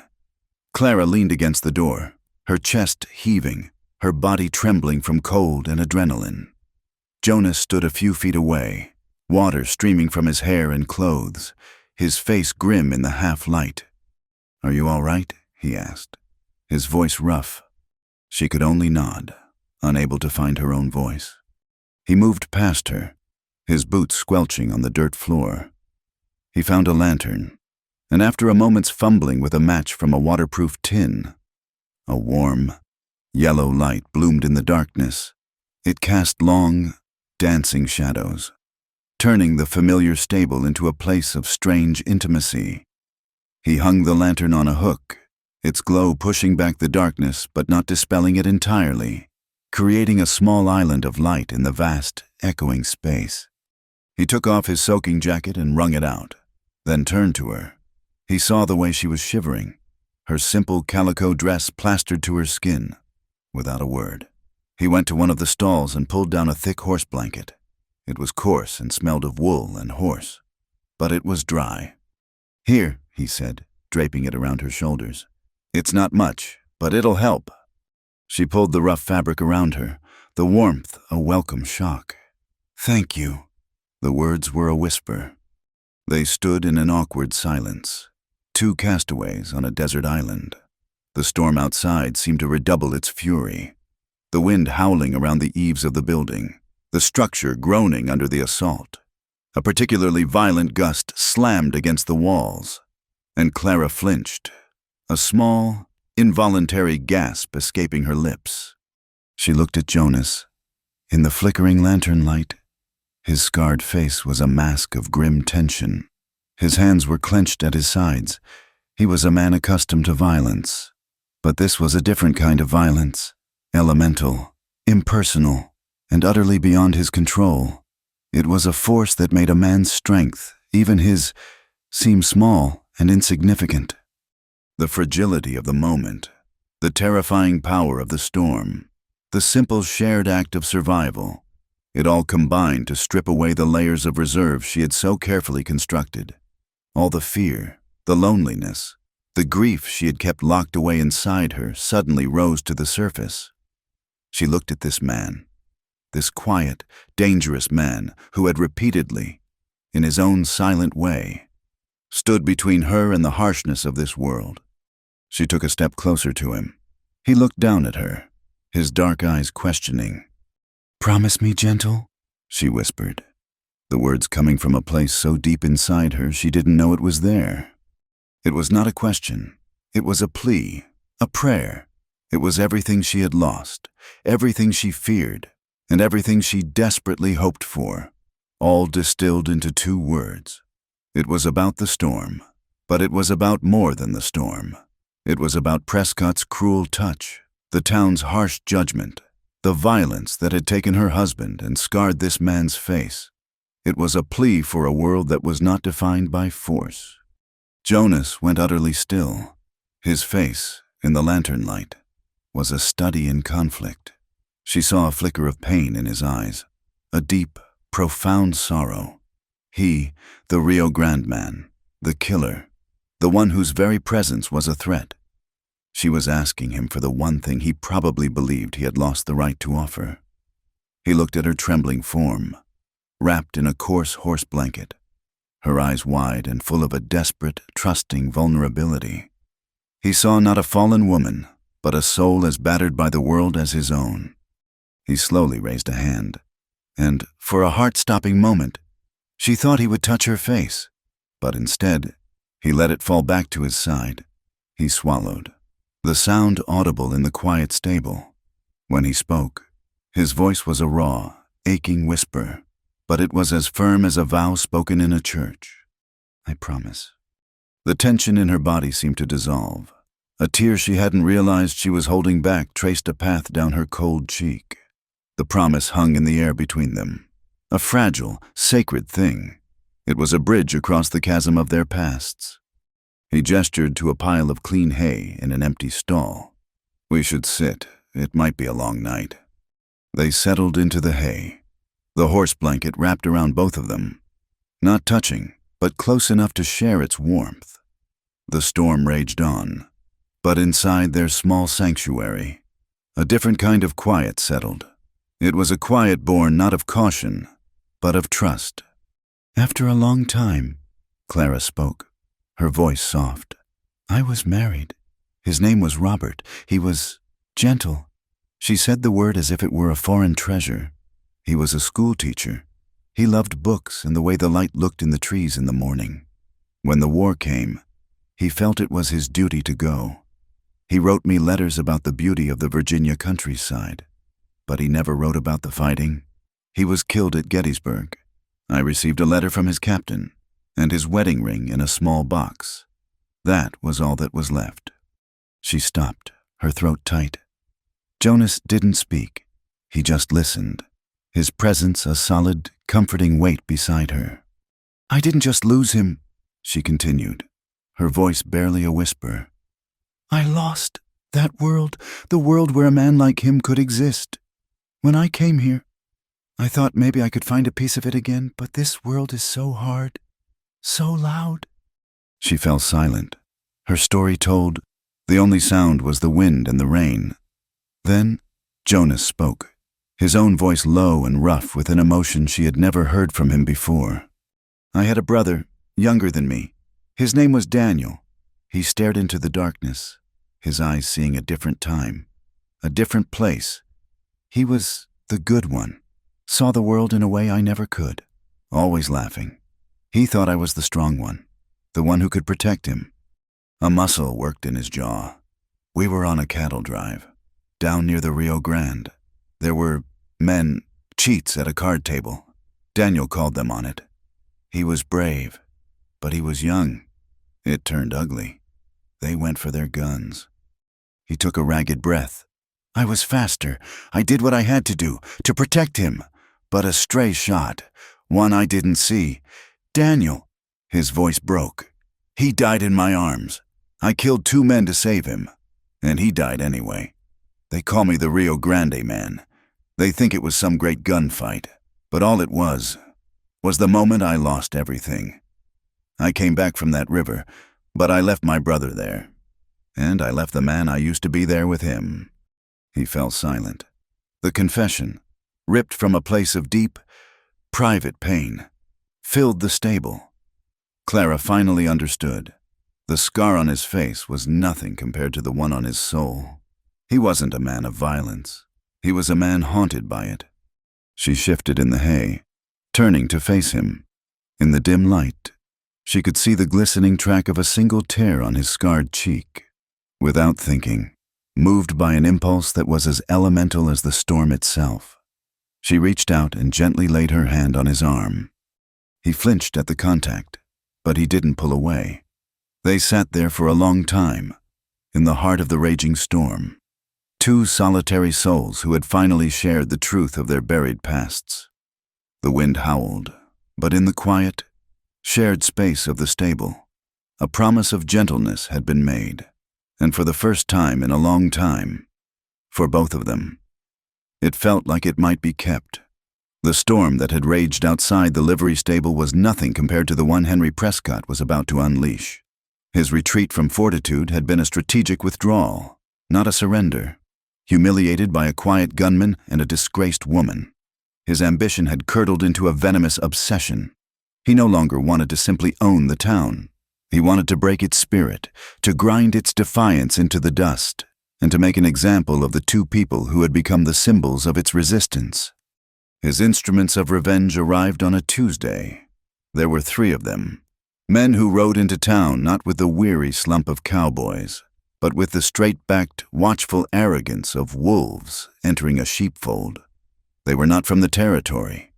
Their gear was different, worn in a way that spoke of constant, professional use. Their leader, a man with a dead white scar across his lip that gave him a permanent sneer, was called Pike. His companions were shadows, silent and menacing, who flanked him like a pair of hunting dogs. They didn't cause trouble, not at first. They simply made their presence known. They took rooms at the hotel, paying Martha Pringle with coins that felt heavy with malice. They sat at a central table in the saloon, drinking whiskey and speaking in low tones, their eyes missing nothing. Their presence was a poison that seeped into the town's atmosphere. Laughter died when they entered a room. Mr.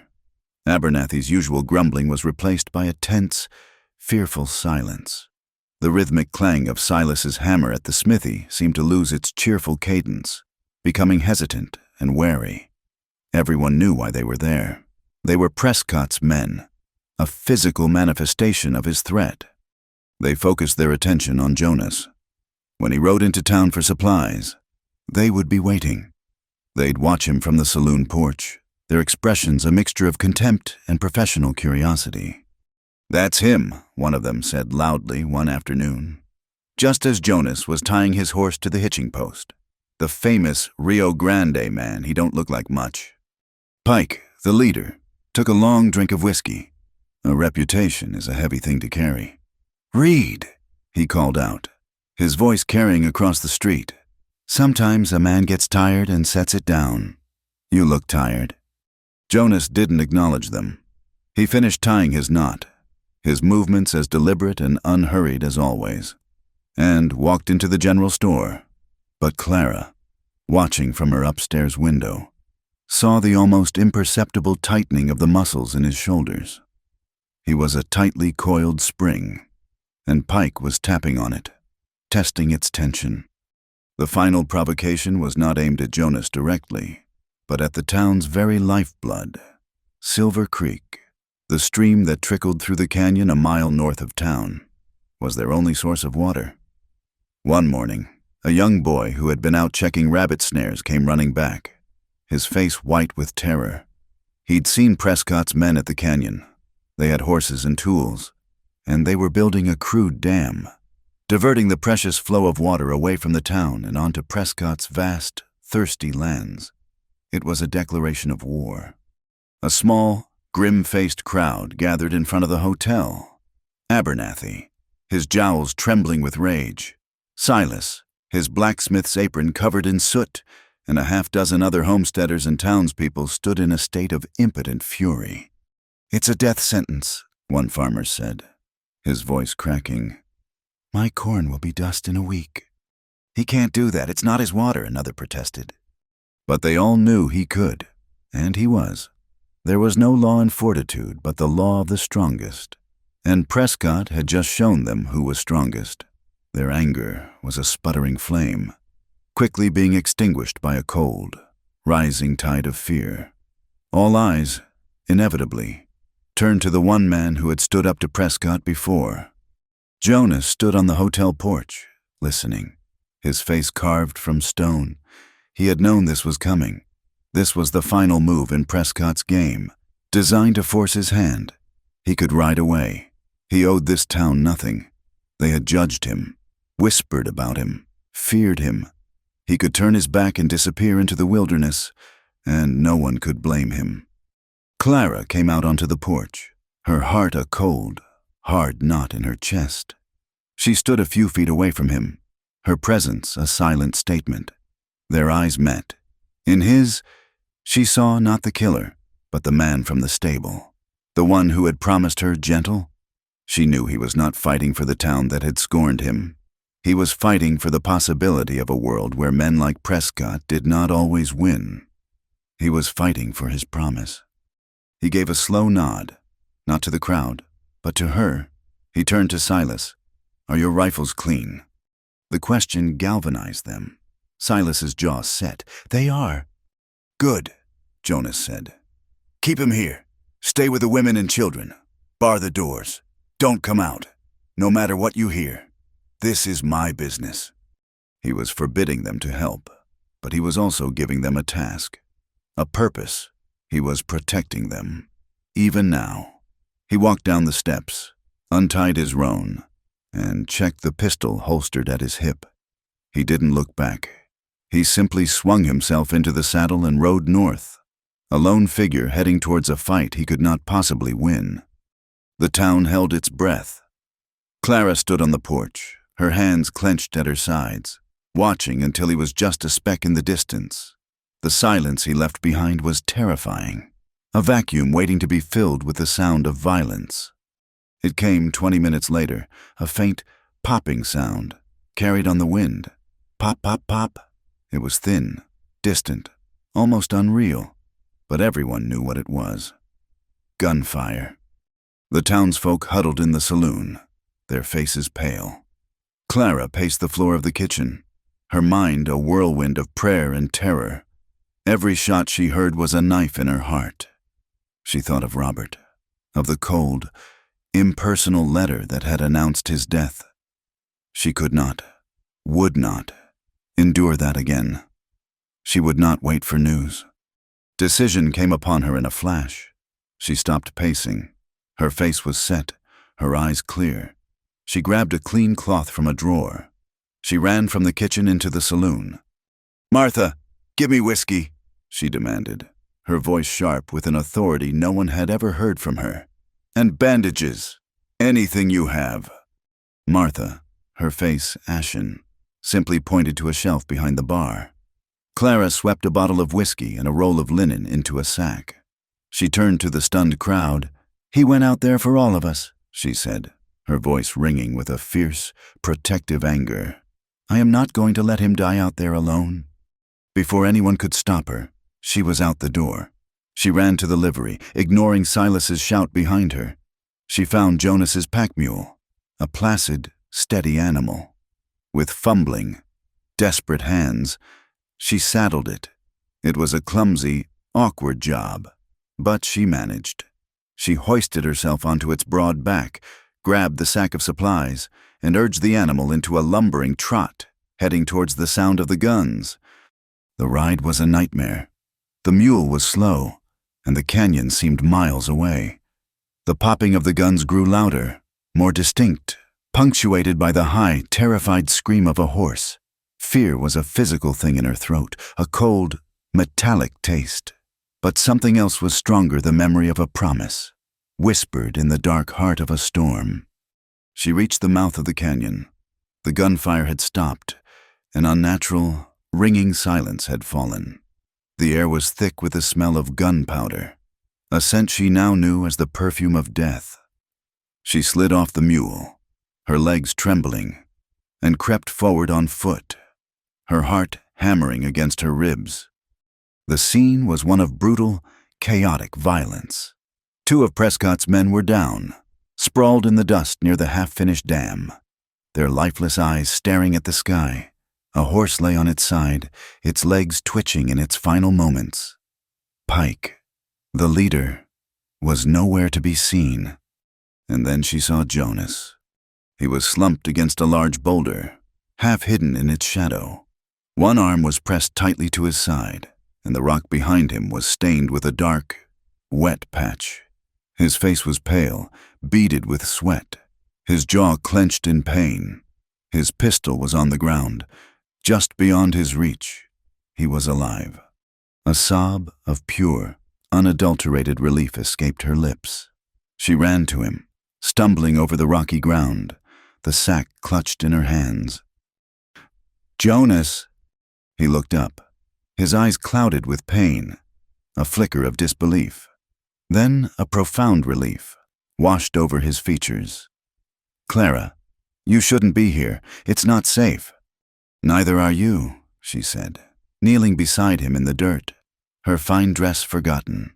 She gently pulled his arm away from his side. His shirt was soaked with blood from a wound high on his ribs, a dark, ugly tear in the fabric. "Pike," he rasped. "He's gone," she said, her voice surprisingly steady as she tore a strip from the linen roll. "Let me see." Her hands were shaking, but her mind was clear. She poured whiskey onto a piece of the cloth, ignoring his sharp intake of breath as she began to clean the wound. The bullet had torn through the muscle, a nasty but, she prayed, not a fatal injury. She worked with a desperate, focused intensity, her movements sure and swift. This was not a moment for fear or tears. This was a moment for action. As she was tying the makeshift bandage tightly around his torso, she heard the sound of approaching horses. She looked up, her body instinctively shielding Jonas, her heart leaping back into her throat. But it wasn't Pike. It was Silas, Abernathy, and a handful of other men from the town, their rifles held at the ready. They had ignored Jonas's orders and had come after all. They reined in their horses, their faces a mixture of awe and horror at the scene before them. They saw the dead men, the dying horse, and Jonas, wounded and bleeding. And they saw Clara May, the quiet woman from the east, kneeling in the bloody dust, her hands stained with his blood, her face fierce and protective. There was a moment of hesitation. They saw the violence, and their old fear of the Rio Grande man resurfaced. They saw the gunman, the killer. Clara got to her feet, her small frame seeming to radiate an immense strength. She faced them, her chin high, her eyes blazing. "Don't just stand there," she said, her voice cutting through their stunned silence. "He's hurt. He did this for you, for your water, for your town." She took a step towards them, her gaze sweeping over their faces, holding each of them accountable. "He fought for you. Are you going to let him bleed to death while you stare?" Her words struck them like a physical blow. She was right. He was no longer an outsider, a threat to be feared. He was a part of them. He had proven it. not with words, but with his own blood, spilled on their behalf. The last vestiges of their prejudice and fear crumbled away, replaced by a profound, dawning sense of shame, and then gratitude. Silas was the first to move. He dismounted, his face grim with concern. "He's right, boys," he said, his deep voice rumbling. "Get him up. We're taking him home." They surged forward, no longer hesitant. They gently lifted Jonas, their hands surprisingly careful. They fashioned a makeshift litter and secured him to one of the horses. Throughout it all, Clara stayed by his side, her hand resting on his arm, her presence a constant, reassuring anchor. As they began the slow, careful journey back to Fortitude, the townsfolk looked at Jonas Reed not with fear, but with a fierce, protective pride. He was no longer the Rio Grande man. He was their man. And as they looked at the woman walking beside him, her dress stained with dirt and blood, her face set with a weary but triumphant resolve, they no longer saw a fallen woman. They saw a hero. They brought Jonas Reed back to Fortitude not as an outcast, but as a fallen champion. The procession that made its way from the blood-soaked ground of Silver Creek Canyon was somber and slow, a funeral march for a man they desperately hoped would not die. Silas and Abernathy, their faces grim, carried him into the hotel, their movements gentle, their usual gruffness replaced by a reverent concern. They laid him on a bed in one of Martha Pringle's sparse rooms, the one directly across the hall from Clara's. It was the best they could offer. For a moment, the townsfolk stood clustered in the doorway, a helpless, silent crowd, unsure of what to do next. The violence they had feared from Jonas had instead been visited upon him, on their behalf, and they were undone by the sight of their protector laid so low. It was Clara who took command. The timid woman who had arrived months ago was gone, replaced by a figure of unshakable resolve. "Boil water," she ordered, her voice clear and steady, cutting through their paralysis. "Silas, I need more clean linen, torn into strips. Mr. Abernathy, bring the strongest whiskey you have, and any carbolic acid. Martha, I'll need broth, as soon as he can take it." Her commands were a balm to their shock, giving them purpose. They scattered to do her bidding, their movements suddenly brisk and efficient. In that moment, her authority was absolute. She was no longer the subject of their gossip. She was the custodian of their hope. The days that followed blurred into a single, long twilight of vigilance. Clara did not leave his side. She moved her own sparse belongings into his room, sleeping, when she slept at all, in a wooden chair by his bedside. The town, which once would have erupted in scandalized whispers at such a living arrangement, now accepted it as right and necessary. They saw it not as an impropriety, but as a sacred duty. The women would leave trays of food and pots of coffee outside the door. Silas kept a fire burning in the stove to ward off the chill. They were small, silent offerings, tokens of their newfound respect for both the man in the bed and the woman who watched over him. The first 48 hours were a descent into a waking nightmare. Jonas's wound was deep, and a fever took hold of him, a burning, malevolent heat that seemed determined to consume him from within. He thrashed in the bed, his powerful body made weak and clumsy by pain. He drifted in and out of a tormented delirium, his mind trapped in the smoky, violent labyrinth of his past. He would cry out a name, a single, agonized word. Daniel. It was a sound of such profound loss that it made Clara's own heart ache in sympathy. He was back on the banks of the Rio Grande, living his worst memory over and over. "I was too slow. Daniel, I'm sorry," he'd murmur, his hands clenching the sheets. Clara would soothe him, her presence a constant, gentle anchor in his fevered storm. She would dip cloths in cool water and lay them on his forehead, the hiss of the water on his burning skin a small victory against the fever. She would hold his hand, her touch surprisingly firm, and speak to him in a low, steady voice. "Hush now. Jonas, you're safe. I'm here. Daniel is at peace. You have to rest." She didn't know if he could hear her, but she spoke the words anyway, for him and for herself. In his delirium, he was stripped bare of his defenses, of the silent, stoic walls he had built around himself. She saw the raw, unhealed wound of his brother's death, a pain so deep it had defined the entire course of his life. She was no longer just tending to a bullet wound in his side. She was tending to the gaping hole in his soul. Martha Pringle, her pragmatism warring with a grudging admiration, would come in to relieve her for an hour at a time. "You'll kill yourself, girl," she said one evening, her voice rough with concern as she looked at the dark circles under Clara's eyes. "What people will say. Spending your nights in here." Clara looked up from the basin of water, her gaze clear and unwavering. "Let them say what they will, Martha. The whispers of this town have no power over me anymore. All that matters is in this room." Martha fell silent, bested by a conviction that was as solid and real as the floorboards beneath her feet. She simply nodded and left a fresh pot of coffee on the table. The fight for his life was a quiet, desperate, and lonely war, waged in the flickering lamplight of the sick room. Clara learned the rhythms of his breathing, the texture of his fevered skin, the slightest shift in his condition. She cleaned and dressed his wound with a meticulous care that bordered on reverence. The sight of his blood, the intimate, clinical work of nursing, did not frighten her. It felt like a continuation of the promise made in the stable.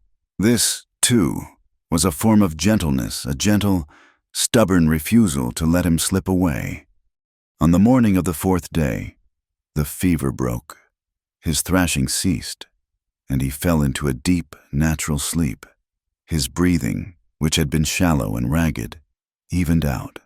The punishing heat receded from his skin. Clara, watching from her chair, felt a wave of relief so profound it left her weak. She laid her head down on the edge of his mattress, just for a moment, and exhaustion, a force more powerful than any storm, finally claimed her. She awoke to the feeling of being watched. The room was filled with the soft, gray light of dawn. She lifted her head, her neck stiff, and found Jonas looking at her. He was awake. His eyes were clear, the fever haze gone, and they were fixed on her with an expression of quiet, heart-stopping intensity. His voice, when he spoke, was a dry, weak rasp. "Clara." Tears sprang to her eyes, tears of relief and exhaustion, and a joy so fierce it was painful. "Jonas, you're awake." He tried to push himself up, but a sharp intake of breath and a grimace of pain made him fall back against the pillows. "Don't move," she said, her voice gentle as she stood and smoothed his blankets. "You've been very ill. You need to rest." He watched her as she moved around the small room, her presence a calming, familiar force. He saw the exhaustion etched on her face, the way she carried herself with a weary sort of grace. He looked at the chair she'd been sleeping in, at the basin of water on the washstand, at the neat stack of fresh bandages, and he understood. He understood the depth of her vigil, the sheer force of will she had expended to keep him tethered to the world. "How long?" he asked, his voice a little stronger. 4 days, she said, bringing a cup of water to his lips. He drank greedily, his eyes never leaving her face. He lay back, the silence in the room stretching between them, thick with unspoken emotion. The memory of the gunfight was a confused, smoky blur, but the memory of her face, kneeling beside him in the canyon, was as clear as the morning light. "They told me what you did," he said, his voice low. "Silas told me how you faced them down." Clara shook her head, a faint blush rising on her cheeks. "I only told them the truth." He closed his eyes for a moment, as if gathering his strength, or his courage. "All these years," he began, his voice rough with a pain that had nothing to do with his wound. "Since Daniel, I haven't been living, just surviving, moving from one day to the next. No future, no past I wanted to look at. Just being. It was enough. He opened his eyes and looked directly at her, and in their dark depths, she saw the walls he had kept up for so long finally, completely, crumble. "But you," he said, his voice thick with an emotion he couldn't name. "That day at the fair, in the stable, in the canyon. You make me remember there's a reason to survive, a reason to want the next day to come." The confession was as raw and real as the wound in his side. It was more intimate than any touch, more powerful than any kiss. He was offering her the most broken and beautiful part of himself, his hope. Clara felt her own heart swell. She could have said 1,000 things in that moment. She could have spoken of love, of the future, of the bond that had grown between them. But she knew that was not what he needed to hear. He didn't need grand declarations. He needed an anchor. He needed to be reminded of the man he was, not the man he feared he had become. She reached out and laid her hand on his, her touch light and sure on his fever-cooled skin. "There's no need for big promises. Jonas," she said, her voice soft but steady. "Just keep the one you made that night, in the storm." His gaze flickered, and she saw the memory of it in his eyes. "Promise me, gentle." The two simple words that had changed everything. He understood. She wasn't asking him for a future paved with sunshine and roses. She was asking him to hold on to the core of his own goodness, the gentle strength that she had seen in him, the very thing he thought he had lost forever by the banks of the Rio Grande. A slow, weary smile touched his lips for the first time. His fingers curled around hers, his grip weak but firm. "I promise," he whispered. And in the quiet dawn of the morning after the long, dark night, it was more than enough. The news of Henry Prescott's downfall arrived not with a thunderclap, but like a slow, inevitable tide turning. Pike, the hired gun who had escaped the canyon, was apprehended a week later in a town 100 miles south, trying to sell a stolen horse, faced with a hangman's noose. He sang a song of damning truth, naming Henry Prescott as the man who had paid for blood and hired the guns. A territorial marshal, a man with cold eyes and a colder sense of justice, rode out to the Prescott spread. There was no gunfight, no dramatic last stand. Prescott, stripped of the fear he used as a weapon, was just a wealthy man who had broken the law. His power, which had seemed as vast and unmovable as the mountains, revealed itself to be a house of cards built on intimidation. Faced with a federal warrant, it collapsed. He sold his holdings for a fraction of their worth to a cattle conglomerate from the east and disappeared. His departure as quiet and ignominious as his ambition had been loud and brazen. The dam at Silver Creek was dismantled, and the water flowed freely once more. The shadow that had loomed over Fortitude for so long was finally, blessedly, gone. In the wake of this new fragile peace, life began to re-sow itself in the town's hard-won soil. And for Clara May and Jonas Reed, this meant building, piece by piece, the lives they had never dared to imagine. Clara's transformation was the most visible, with a small loan from a deeply grateful and surprisingly generous Martha Pringle. She took over the lease on a small, dusty storefront that had been empty for a year. For 2 weeks, she worked from dawn until dusk. She scrubbed the floors until the raw pine shone, washed the grimy windows until the sunlight streamed in, and painted the walls a clean, hopeful white. Jonas, still healing but growing stronger each day, would come by and do the heavy work she could not. He repaired the broken boardwalk step, rehung a door that sat crooked on its hinges, and built her a sturdy cutting table from salvaged lumber. He worked in a comfortable, focused silence, and she would bring him coffee, their hands brushing as she passed him the mug.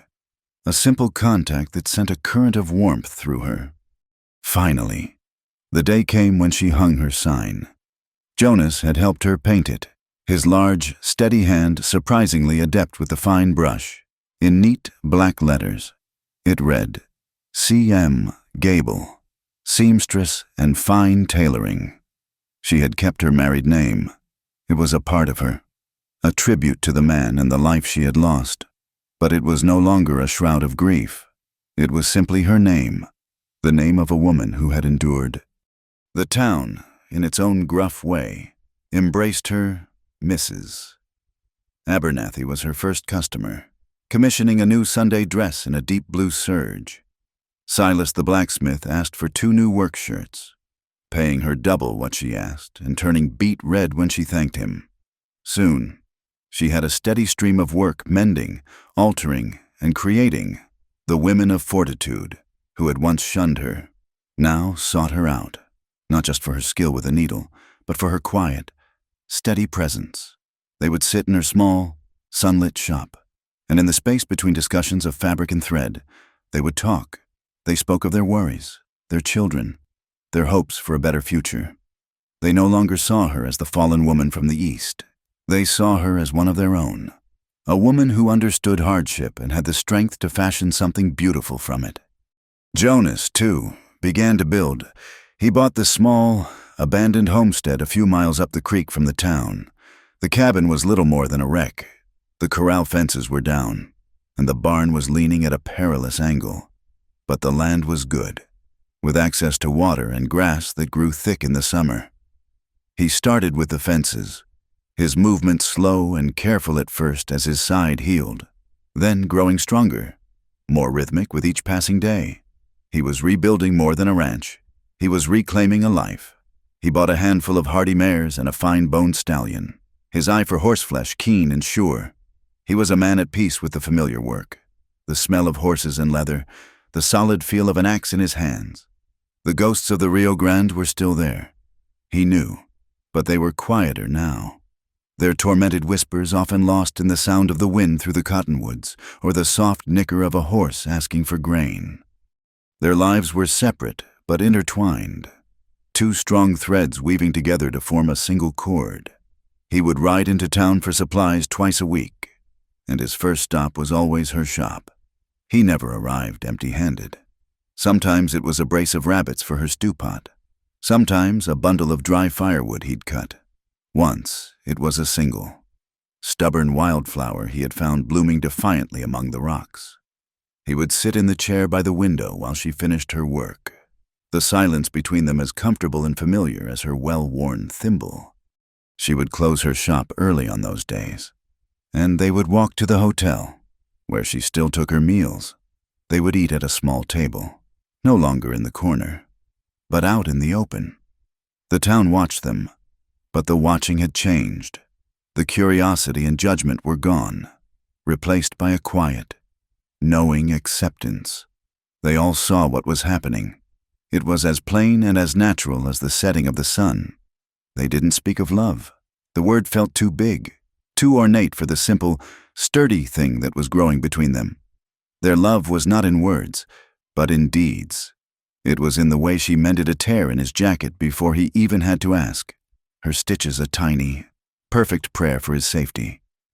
It was in the way he would instinctively place himself between her and any stranger who rode into town, a silent, watchful guardian. It was in the shared, simple meals, the quiet understanding that passed between them in a single glance across a room. It was a love built not on flowery promises, but on the solid bedrock of shared trauma, mutual respect, and a hard-won peace. One evening in late autumn, the air crisp and smelling of wood smoke, he appeared at her shop just as the sun was beginning its slow descent, painting the sky in strokes of orange and violet. He wasn't on his roan. He was leading it, and beside it, he led a gentle, chestnut mare with a lady's side saddle on its back. He didn't say a word.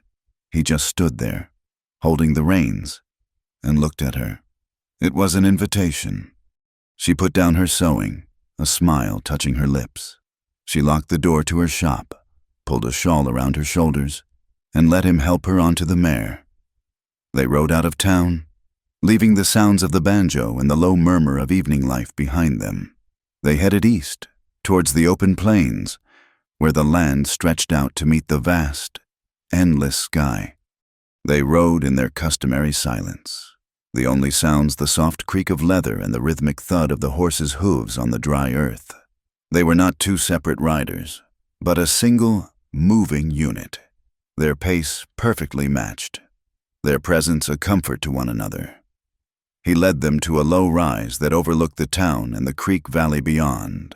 Fortitude, from this distance, looked small and peaceful, the lantern light from its windows like a scattering of fallen stars. He dismounted and helped her down. The setting sun bathed the world in a warm, golden light. It caught the silver in his scar, turning it from a mark of violence into a simple, silvery line. It lit the threads of her dark hair, creating a halo of light around her head. They stood there for a long time, side by side, watching the last sliver of the sun disappear below the horizon, leaving the sky a deep, bruised purple. The first true stars of the evening began to appear, cold and brilliant in the deepening twilight. Clara felt a sense of peace so profound it was almost overwhelming. She thought of the woman who had stepped off the stagecoach months ago, a hollowed-out shell of grief and fear. She thought of the journey, the judgment, the loneliness, and she looked at the man standing beside her, the quiet, scarred man who had shown her that strength and gentleness could live inside the same soul. Slowly, she leaned her head against his shoulder. It was a simple gesture, but it held the full weight of her trust, her weariness, and her contentment. He didn't put his arm around her. He didn't speak. He just stood there, solid and unmovable, accepting the gesture, and her completely. After a long moment, he raised a hand and, with a motion that was both infinitely respectful and deeply tender, he gently touched the brim of his hat, a cowboy salute, a promise kept. The wind sighed softly through the prairie grass. The vast, star-dusted sky stretched out above them. They stood together in the immense, quiet cathedral of the West, and the silence was the only answer they would ever need. Thank you for listening to our story. We'd love to know where you're listening from, so please leave a comment below to connect with us and share your thoughts. Don't forget to subscribe to our channel, Wild West Stories 1850, and like this video. If you enjoyed it, please also consider hitting the hype button to help this story reach more listeners.